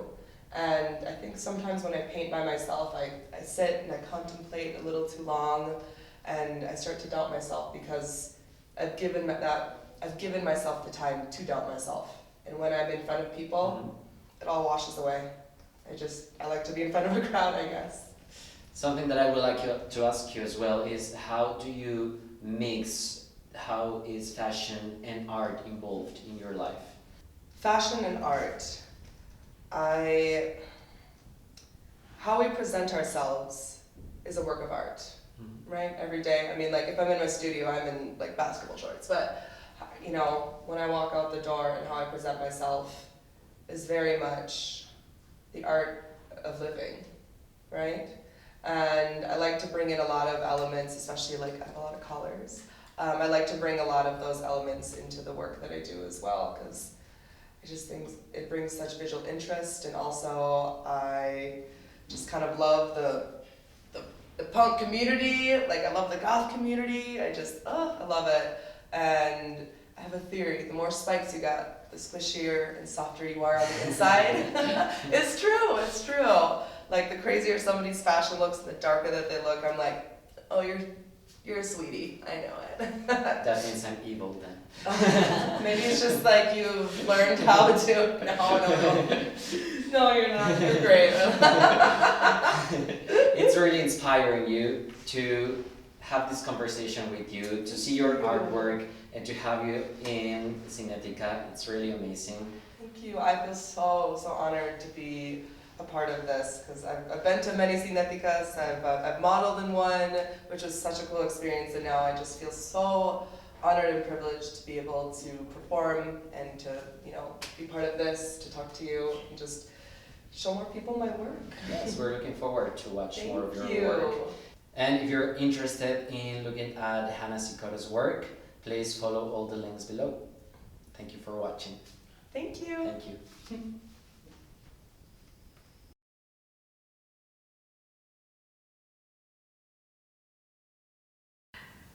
Hola, soy Diana Escobedo y soy diseñadora de vestuario. En esta colección me inspiré en el mar, principalmente en qué es lo que se siente cuando estás dentro del mar, pero también qué es lo que sientes cuando estás observándolo. Esta colección quise hacerla ya que durante 18 años de mi vida crecí en diferentes playas y quise retomar eso y narrarlo desde una perspectiva visual de qué es lo que me transmitía cada playa a la que iba. Por eso es que mi colección se llama Mi Origen, porque está inspirada en todas esas playas en las que crecí, en todas esas emociones que me hicieron sentir al estar en ellas y dentro de ellas. Espero que les guste esta colección y la disfruten mucho.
And here is our personality spotlight.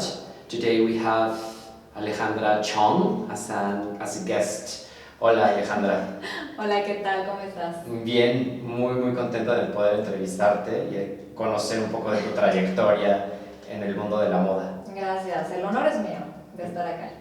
Cuéntanos un poquito primero de tu experiencia como modelo. Ok, ¿quiénes salen al modelaje? Pues mira, yo comencé a los 15 años, o sea, empecé baby, y la verdad es que empezó como con la espinita de qué era estar atrás de la cámara, salir en las producciones, la tele. Yo soñaba con salir en la tele, pero siempre fue como meterme a cursos porque no sabía qué onda, y empecé localmente con cosas pequeñas, ¿no? Empecé a caminar, pasarelas.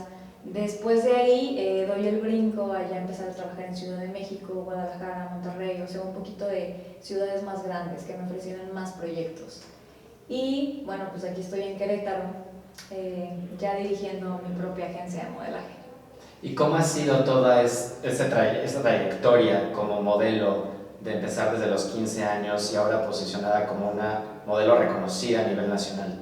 Pues mira, fácil. Pues yo creo que para nadie es fácil. Divertido sí ha sido muy divertido. Claro. La verdad es que es una experiencia bastante grata el conocer tanta gente, hacer relaciones públicas, las experiencias que tienes con la gente, con los diseñadores, fotógrafos, maquillistas. es una red de gente que hace este trabajo que le apasiona y que trabajar con marcas desde que están chiquitas también las ves crecer contigo, y yo creo que eso es algo de lo más satisfactorio. Es bastante grato el ver el crecimiento también que uno tiene, cómo empieza inocentemente, ¿no? Incluso no saber caminar en los tacones y cómo no saber posar, y con el paso del tiempo ves cómo te desenvuelves y te ves mucho mejor ante la cámara, te vas conociendo, vaya. Claro, vas sabiendo qué es lo mejor, que te va, Sí, y vas tú también agarrándole sabor a esto. y dando un poco de tu estilo también, ¿no? Vas Exactamente. impregnando un poco de tu estilo, de tu esencia en los proyectos. Claro, sí, es darle como el toque. Yo creo que cada modelo tiene totalmente su esencia.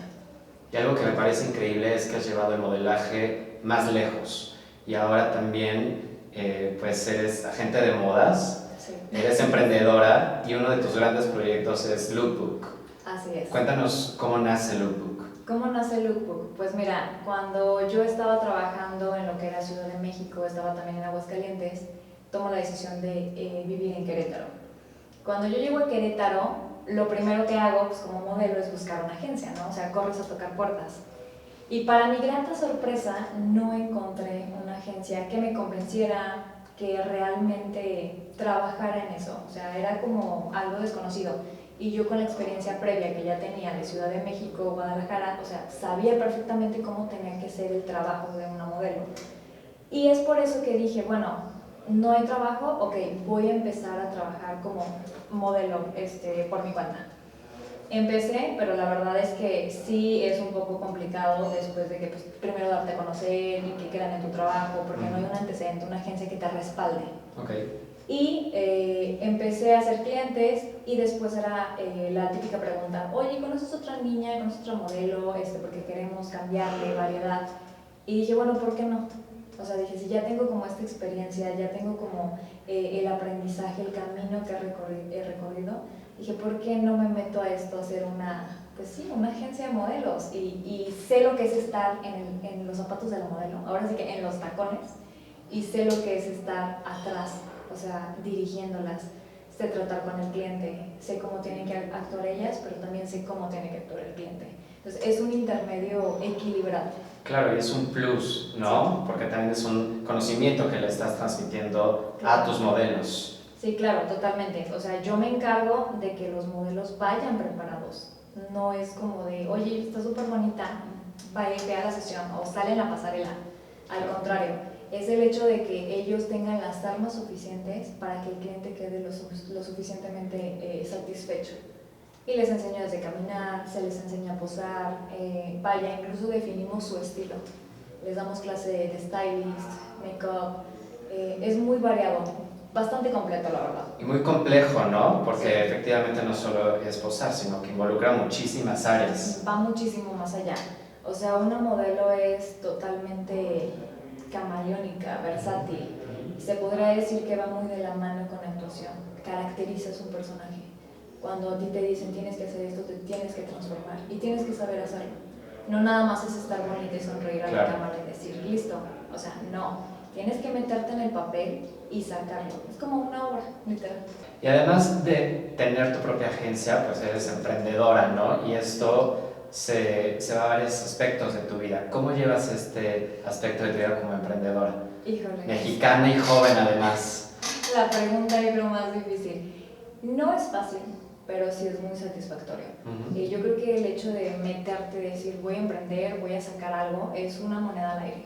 La moneda puede caer a tu favor o puede caer en tu contra, pero de ti depende también. Las primeras veces, yo creo que a la mayoría nos cae en contra. Las puertas no se abren, tocas 1000, se abre una. Pero de esto se trata. La verdad es que cuando sabes a lo que vas, que por ejemplo en este caso es el medio, sabes que hay que tocar 1001 puertas. Y aunque una se abra, tal vez esa una te da el potencial que necesitas. Ahora, en Querétaro ya estás súper bien posicionada, eres la agencia de modelos más importante de la región. ¿Qué impacto tiene esto también a nivel nacional? ¿Qué crees que le puedes aportar también como agencia, como modelo, como empresaria? Pues mira, como lo dices, nos posicionamos en Querétaro, que obviamente es un camino que se tiene que recorrer. Pero ¿qué le puedes ofertar o cuál es, digamos, la importancia que tiene esto? pues obviamente Querétaro tal vez en unos años lo vean como algo pequeño o tal vez no lo ven como un tipo Guadalajara, Monterrey, pero realmente el potencial que hay aquí en la gente, lo artístico que se puede encontrar, es lo que la gente se sorprende. Que justamente de algo tan pequeño realmente sí haya muchísimo que explotar. Y aparte creo que estamos estratégicamente en un lugar increíble. Maravilloso. O sea, cerca de Ciudad de México, Guadalajara nos queda cerca, Monterrey tal vez, pero digamos que estamos en el centro del país. Inclusive San Miguel de Allende, que a pesar de ser tan pequeño, tiene esta cuestión tan cosmopolita, ¿no? Totalmente. San Miguel de Allende es uno de nuestros lugares con mayor trabajo. Tenemos una muy buena relación allá. Hay mucho talento y eso creo que es algo increíble. Y la gente a veces no lo piensa, ¿sabes? Por el tamaño del lugar. Y no, te sorprendes. Claro, de hecho, hace poco han estado participando con Zenkiski, con Dfaniks, y no es la primera vez. ¿Cómo ha sido esta colaboración? Pues la verdad increíble. Yo creo que hago muy buen match con la gente. Trabajo muy profesional, totalmente. Y si haces las cosas bien en un inicio, pues de ahí vas a tener chamba para adelante. Y eso habla mucho, ¿no? Cuando conocí a David, realmente pues fue algo que no lo planeábamos. A mí me contrataron de una marca, él también iba por parte de esa marca y coincidimos y creo que fue un match increíble. O sea, le gustó mi trabajo, a mí me encantó cómo dirige, cómo hace las tomas y ya cuando vi el resultado dije, wow, o sea, ¿qué onda? Y ahí hemos tenido muy buena relación. Él obviamente pues sabe cómo trabajamos y me ha recomendado con más gente.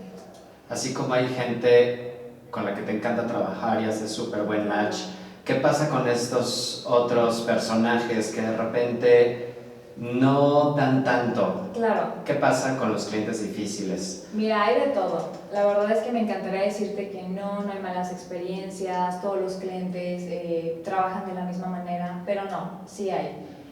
La verdad es complicado porque yo siempre lo he dicho, es una educación constante al cliente. Hay clientes que tienen esa cultura de saber y valorar cada trabajo, el tiempo que se le dedica y lo pagan.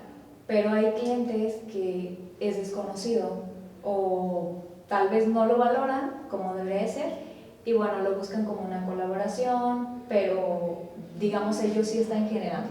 Claro. No es la idea, realmente yo creo que todos los que estamos involucrados en este medio sabemos el talento, porque realmente hay que tener un talento para realizarlo y que se le dedica tiempo, se le dedica esfuerzo, claro, es pasión al arte, pero tiene que haber obviamente una recompensa de por medio, ya viéndolo como negocio. Como tú bien lo dijiste, modelar también es un arte. Exacto. ¿Qué te inspira a ti a seguir en este mundo del modelaje? También eres emprendedora, ya lo sabemos, pero ¿qué cosas te inspiran? ¿Qué cosas te llevan a ser la mujer que también eres hoy? Mira, el modelaje me encanta, desde que tengo memoria, o sea, te estoy hablando que a los 15 comencé, pero yo desde que era niña yo soñaba, o sea, yo me veía en la tele, me veía en las fotos, revistas, y realmente cuando algo te apasiona, ahí está la felicidad. O sea, qué mejor que estar trabajando de algo que te hace feliz, o sea, que lo que amas es lo que te da de comer. Entonces, me inspira realmente mis modelos, porque realmente yo tengo que estar actualizada para ellas. A final de cuentas, yo me puedo convertir en una fuente de inspiración para mis modelos, mis alumnos de la academia, y que obviamente ellos van a querer seguir los pasos. ¿Y cuál ha sido uno de los retos más grandes a los que te has enfrentado ahora como agente, con tu agencia? ¿Cuál ha sido de los retos más fuertes? De los retos más fuertes, pues es la responsabilidad. O sea, yo tengo gente desde los 13 años. O sea, tú sabes que el modelaje puede empezar desde muy chicos y es el hecho de guiarlos bien, que realmente vean las cosas buenas y lo increíble que es todo este medio. Es una responsabilidad y pues como tal, yo creo que la mayor ahorita. ¿Qué otros proyectos podemos esperar de Ale? Otros proyectos, mira, uno que ya lo dije ahorita, internacionalmente, quiero tener gente, modelos afuera. Posicionar. Sí, exacto. O sea, mandarlas directamente de aquí de Querétaro, sin necesidad de tener que dar el brinco a Ciudad de México, que es lo más común, claro. Tener que buscar una agencia madre allá y todo el proceso. Sino que sea tan bien visto el lookbook que sin necesidad de eso, desde aquí podamos tener el contacto con agencias internacionales. Y lo otro, que haya marcas también, tanto nacionales, internacionales, que lleguen, que ya lo hemos hecho. Tuvimos un buen año, empezamos más bien el año excelente y trabajamos con una marca ya internacional, hicimos un comercial y solitos nos buscaron, pero creo que es por el trabajo que realizamos, o sea, la recomendación solita habla. Ahora, lo padre del lookbook es que también cuenta con el Model Camp, que es una academia la cual tenemos perfiles de todo.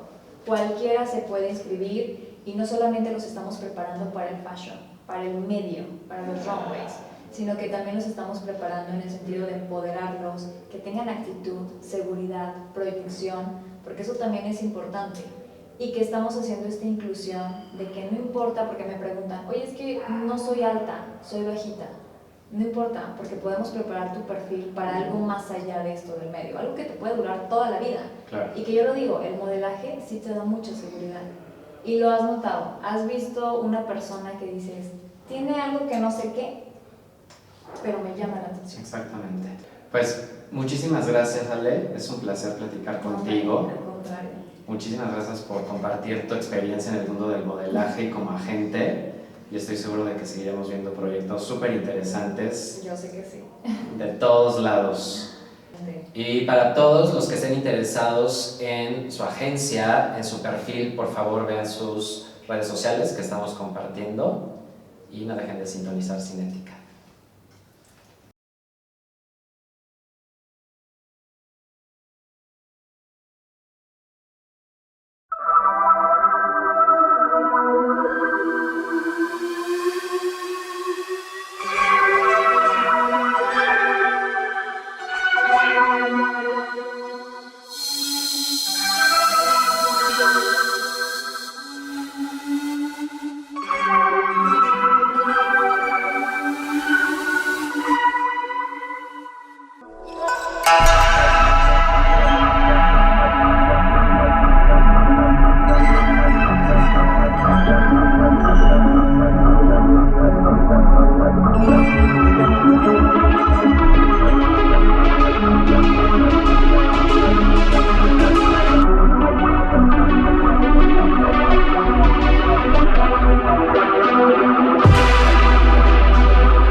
Are you listening to my voice?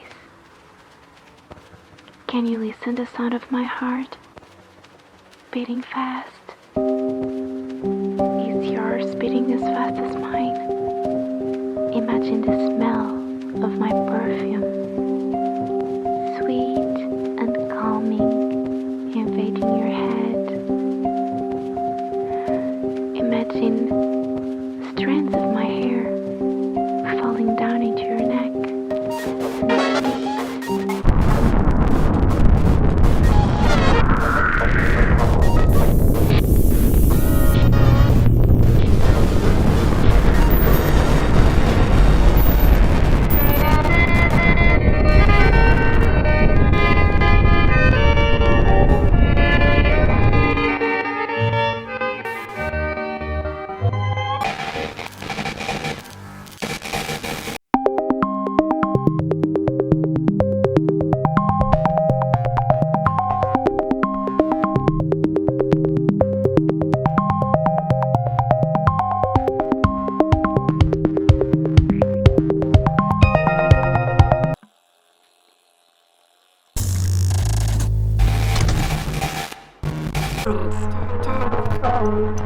This grasshopper is a victim.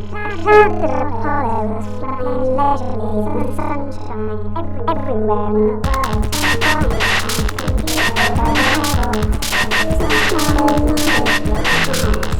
Blood on the leaves and blood at the root.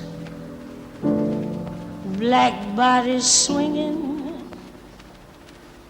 in the southern breeze.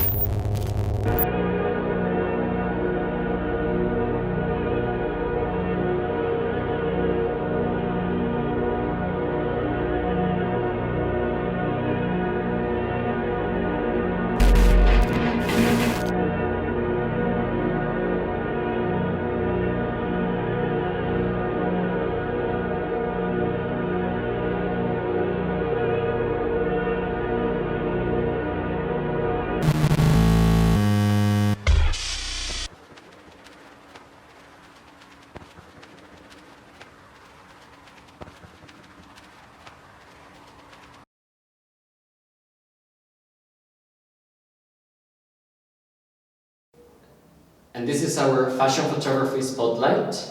Hoy estamos con Epigoitia. Bienvenido, Epi. Hola, ¿cómo estamos? Bien. Muchas gracias por la invitación. Muy contentos de tenerte, de entrevistarte. Gracias. Y de que nos platiques cómo es ser fotógrafo de modas. Ser fotógrafo de modas es lidiar con muchísimas ideas, con muchísimos conceptos, con estar al día viendo qué es lo que viene, y estar inclusive un poquito adelantado. Te diría que es pasional, pero también es mucha presión constante, pero se disfruta, es una presión que se disfruta. Claro, además es un trabajo que involucra muchísimas cosas. No solo es fotografiar a la modelo o al modelo, sino que involucra luz, estilo, producción. Justo. ¿Cómo lidias con esta parte? Justo eso que dices de la luz. Yo cuando empecé de fotografía tengo 10 años ya, digamos, en la industria, más o menos. Y hay una frase con la cual me encanta, que yo literal tenía como 6 meses que me compré mi cámara, que dije, bueno, vamos a empezar esto, me llama la atención. Y hay una frase que me gusta mucho que dice, el fotógrafo profesional no se fija ni en el dinero ni en la modelo, se fija en la luz. Es como que, y esa frase me quedó porque dije, guay, es exactamente, o sea, ocupas solamente una bonita luz, una luz interesante para crear algo totalmente diferente, ¿no? Y además a mí me gusta mucho la onda esta de descontextualizar. La descontextualización de que, por ejemplo, yo puedo hacer fotos en un supermercado, por decir un ejemplo, aquí en la ciudad, pero yo voy a tratar de darle algo diferente para que la gente cuando la vea, la gente que es de la ciudad diga, oh my god, esto no es aquí, esto dónde es, ¿no? Entonces, o en un edificio o en una calle, descontextualizar, que la gente no sepa dónde estás, eso me encanta. ¿Y qué te llevó a ser fotógrafo de modas? ¿Qué me llevó a ser fotógrafo de modas? Es una pregunta interesante. Yo no sé, o sea, al final de cuentas, sí me gustaba la moda, sí me gustaba. Me empecé más bien con foto de conciertos, o sea, me gustaba mucho esta onda del concierto. Y de hecho también, digamos que es mi segunda faceta de fotógrafo del concierto. Pero hablando específicamente de la foto de moda, yo creo que Alguien por ahí en un pasado me dijo que quería ser fotógrafa de moda, una exnovia que tuve hace mucho tiempo, que al final ella pues nunca emprendió eso, pero como que ella me metió la espinita. Y dije, ok, fotógrafo de moda está padre, empecé a ver y empecé como a nutrirme un poco y compré la cámara y empecé a invitar amigas mías. Yo soy, por ejemplo, yo soy de Fresnillo, Zacatecas, no soy de Querétaro, soy de Fresnillo, Zacatecas, que es un pueblo, es una ciudad muy chica donde realmente la moda no es para nada ninguna situación, es una ciudad totalmente de economía minera. Entonces yo para ser fotógrafo de moda yo sabía que ahí no podía ser, ¿no? O sea, yo así estaba en mi grupo y podía hacer 2 o 3 cosas interesantes, pero dije, pues me tengo que mudar, ¿no? Entonces me mudé a Zacatecas capital, en un principio, donde ya la moda se podía ver un poco más, ya había desfiles, me empezaron a invitar a pasarelas, diseñadores, por cierto, Raúl Lucano, le mando un abrazo, que es un gran diseñador allá, y me empezó a abrir puertas, ¿no? Con más modelos, empezar a experimentar con más perfiles de diferentes tallas, diferentes tamaños, no importa. Yo lo que siempre les digo a las chicas que para ser modelo lo que necesitas es actitud, pero si no tienes actitud, de nada te sirve, ¿no? O sea, tú tienes que tener la actitud al 100%. Zacatecas todavía lo sentí un poco chico, me voy a Aguascalientes, otra ciudad de aquí de México, que pues más o menos empieza la onda, pero llega pandemia, todo se muere, mi carrera de cierta forma empezaba yo a trabajar con unas marcas del Bajío y dije, pero eso fue lo que frenó, y dije, se fue concierto abajo, se fue moda abajo. Entonces estuve 2 años de que decía, ¿qué hago? Me regreso a Zacatecas, me muevo a otro lado y me vine a Querétaro. En 2020 me muevo a Querétaro. Entonces fue cuando ya con Alejandra Chong, que es mi socia y amiga, empezamos ya a generar ahí algo un poquito más interesante, un model cam, para empezar a pulir perfiles, que es lo que me gusta, ¿no? Ver al underdog, ¿no? A la chavita que dices, esta chava, pues a lo mejor no tiene mucha madera, o tú la ves y dices, no tiene gran experiencia o gran perfil, pero tiene actitud, ¿no? Y esta chavita puede convertirse en una modelo de top, y eso es digamos, un sueño que yo tengo, ¿no? De llevar esos perfiles que traen también ese sueño de decir, yo quiero estar allá arriba y me gusta esta onda y le meto pasión a que se conozcan y a que se redescubran y a que experimenten y salgan de su zona de confort, ¿no? ¿Y cómo vives tú toda esta cuestión de la reinvención? Porque obviamente la pandemia y muchísimos contratiempos que siempre hay en tu profesión. Sí. ¿Cómo vives estos momentos? Fíjate que los contratiempos se dan más gracias a los propios vacíos que uno tiene, a esos saltos al vacío que se llaman creativos, donde de repente estás generando alguna idea y te quedas así, plano, porque dices, güey, es que ya hice esto, ya hice lo otro, ¿a dónde me muevo, no? Y lo que tienes que hacer es seguir consumiendo arte. Mucha gente piensa de que, por ejemplo, los géneros musicales, hablando de música, realmente todo ya está descubierto, solamente que tienen influencias de aquí y de allá, la van juntando y lo hacen a su esencia, ¿no? Y es lo que yo hago. Yo veo arte del Renacimiento, o fotógrafos del 2022, lo comparo y lo junto y digo, ok, me encantan esos conceptos, de ahí me inspiro y vamos a darle mi estilo o mi esencia, ¿no? Simplemente es hacerlo tuyo, inspirado en obras o creaciones de alguien más. Hablas ahorita del Renacimiento y de fotógrafos contemporáneos. ¿Qué otras cosas te inspiran a crear? ¿Con qué otras cosas te alimentas? Música, 100%. Yo soy una persona extremadamente musical. Gran parte de mi adolescencia, desde mis 15 a mis 25 años, fui bajista. Yo soy músico bajista, entonces la música siempre ha estado a mi lado. Cada que yo me siento deprimido, cada que no me siento cómodo en algún lugar, put some music. Pon algo de lo que me gusta, Tame Impala, Falls, ese tipo de música, Pink Floyd, Michael Jackson, que es mi inspiración principal musicalmente. Es mi ídolo desde que tenía 6 años. Inclusive tengo varias fotos donde yo me inspiro en cosas que hace él, ¿no? En bailes que hace él, y digo, ok, me late esto, y lo saco, y es justo lo que te comentaba, ¿no? De que te inspiras de algo y de acá lo juntas y lo haces una esencia tuya, ¿no? Entonces, la música yo creo que sería la principal. Y hablando de moda en México, ¿cuál es el futuro? ¿Cuáles son tus expectativas? ¿Qué es lo que vislumbras para los próximos años? Hay ahorita una cantidad de modelos que están pues totalmente en el spotlight, sí. Fotógrafos, cineastas, que están haciendo muchísimo por la moda en México. Sí. ¿Qué opinas? Pues mira, por ejemplo, hablando de moda mainstream, ahorita en 2022 viene mucho la tendencia sesentera, es lo que yo he visto, sobre todo en mujeres. Pantalón acampanado, floreados, algo psicodélico, pero lo que yo veo más futuristamente es este regreso de los 90s. A mí se me hace que los 90s, tanto en imagen, esas imágenes del film crudo con esas sombras verdes, esa luz verdosa, como más fílmica, muy estilo, ¿qué película te digo? No sé, cine de Quentin Tarantino o algo como The Fight Club, cosas así, que viene, yo siento esa esencia, ¿no? Esos peinados. Por ejemplo, hay un fotógrafo, una sesión que acaban de sacar buenísima con Robert Pattinson, que tiene toda la esencia de los 90s, ¿no? Que es este peinado de picos, medio punk, con luces verdes, no sé, yo siento que eso es lo que viene a acaparar un poco ya este año y el que sigue. Que además es una época también dorada para la moda internacionalmente, ¿no? Las modelos, los diseñadores, realmente fue una década que marcó muchísimo lo que estamos también viviendo en el 2022. Efectivamente, y fíjate que en los runways, por ejemplo, yo traigo mucho la idea de en los runways empezar a meter canciones muy noventeras, ¿no? Con esos beats más industriales como The Chemical Brothers o DJ Shadow, etcétera, por irme por ahí con algunos. Pero me encantaría, ¿no? De repente tú te imaginas en un runway y dices, ok, este vestido con este outfit, me lo imagino caminando con esta canción de los Chemical Brothers porque tiene esta esencia, ¿no? Y es juntar ese mundo de dos artes, que es el audio y la visualización, y lo haces audiovisual y queda excelente. En un solo momento. En un solo momento. ¿Cuál ha sido uno de los proyectos más interesantes en los que has participado o que has creado desde cero? Ok. Uno de los proyectos más interesantes, yo diría, bueno, no voy a decir la marca, porque todavía es un proyecto que todavía no sale, que espero ya de la luz próximamente, que es una marca del Bajío, donde hicimos una combinación muy extravagante de luces, hicimos algo de estudio, pero también hicimos algo en outdoors, combinamos desde diferentes, vamos a decirlo, la piel está como un poco maquillada, es como un art en la piel, pero también está el vestuario, con unos edificios enormes de fondo, y tienes estas luces, y esa combinación como de varias ideas, de varias mentes creativas, para que al final de cuentas todo se vaya a este molcajete, ¿no? De creatividad y al final se quede una salsa deliciosa, ¿no? Vamos a mexicalizarlo de esa forma.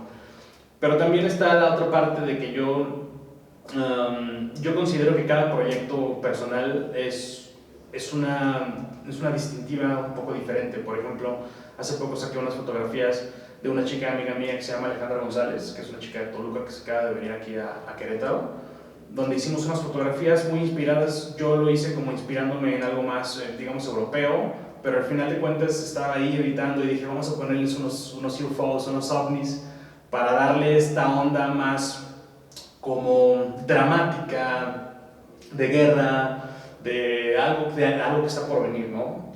Inclusive yo también lo baso en un miedo muy grande que yo tenía a los ovnis cuando estaba chico, ¿no? Entonces de ahí viene como que esa, digamos, inspiración, pero también pues como un vómito de sacar esa onda que yo traía y decir, bueno, ahí está, y quiero plasmarlo en estas fotografías, y quiero plasmarlo en esta arte, y al final de cuentas yo creo que quedaron muy interesantes, por ahí los van a estar viendo próximamente. Epi, ¿qué consejo le darías a cualquiera que quisiera incursionar en el mundo de la moda, o más específicamente en la fotografía de moda? Yo creo que sería paciencia, o sea, be patient. Tienes que tener los pies bien en la tierra, ¿no? Y saber que esta es una carrera la cual no se va a dar de la noche a la mañana. Tienes que estar bien centrado, tienes que consumir arte, tienes que estar al tanto de las tendencias que vienen, y tienes sobre todo que meterle pasión, porque puedes hacer una gran foto con un celular o con un 18-55 o con un 50 milímetros o con una cámara, lo que sea. Lo que importa es el contenido, ¿no? Realmente la cámara termina en segundo plano, ¿no? Entonces yo les diría, no importa que no tengas el mejor equipo, no importa nada de eso, lo que importa es la pasión, la entrega y la paciencia que tengas en el proyecto. Muchísimas gracias, Epi. Me encantó platicar contigo. Y para todos ustedes, no se pierdan sus redes sociales. Vamos a compartir todos los links, así es lo mismo si lo quieren contratar. Gracias por estar en este Fashion Spotlight de fotografía de modelo. Muchísimas gracias, Epi. Gracias por la invitación, un abrazo a todos y pues ahí estamos.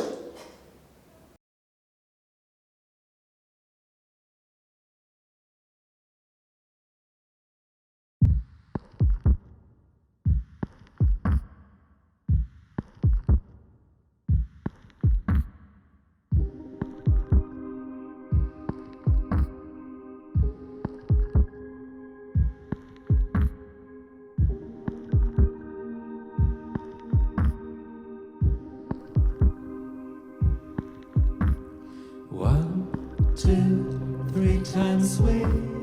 Die a little death with me.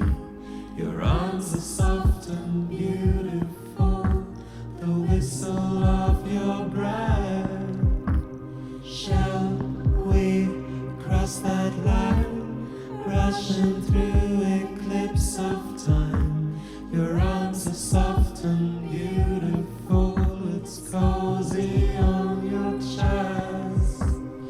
Nothing can scare you once you're positive. Nothing can hurt you once you're positive. Nothing can harm you once you're positive.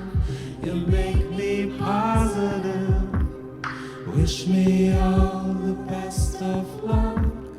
Lay me down on Steramug. You put the needle where it's warm. I know you'll hold my hand.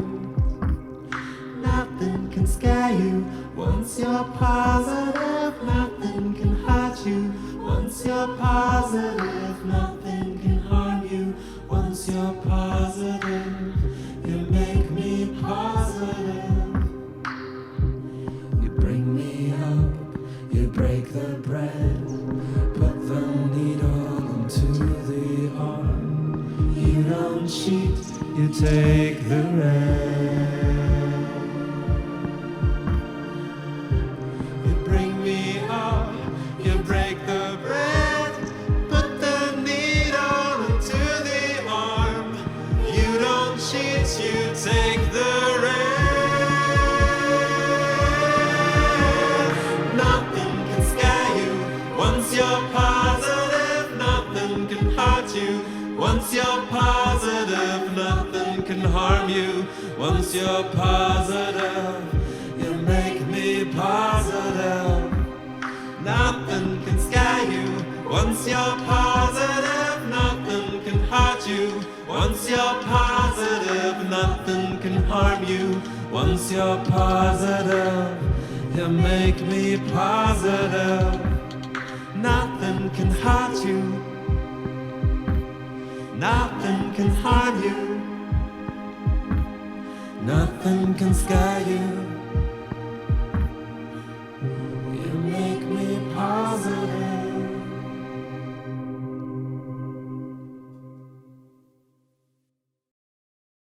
So that's a wrap. I hope you guys enjoy the festival. And for those who want to know more about the artists you just saw, their links will be listed below. So if you want to get in touch with them, you want to send them a message, you want to follow them, hit them up, you know. And for those who want to be part of our next online festival, we will also leave an email below. And you can also hit us up on Instagram.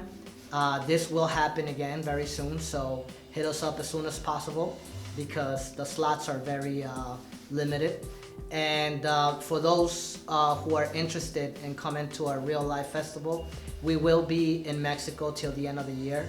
So our next festival will take place in Mexico City in September. So we still have some space left. So hit us up, you know, if you're a musician, if you're a designer, if you're an artist, if you're a filmmaker, hit us up, you know. We will be on tour next year in Europe.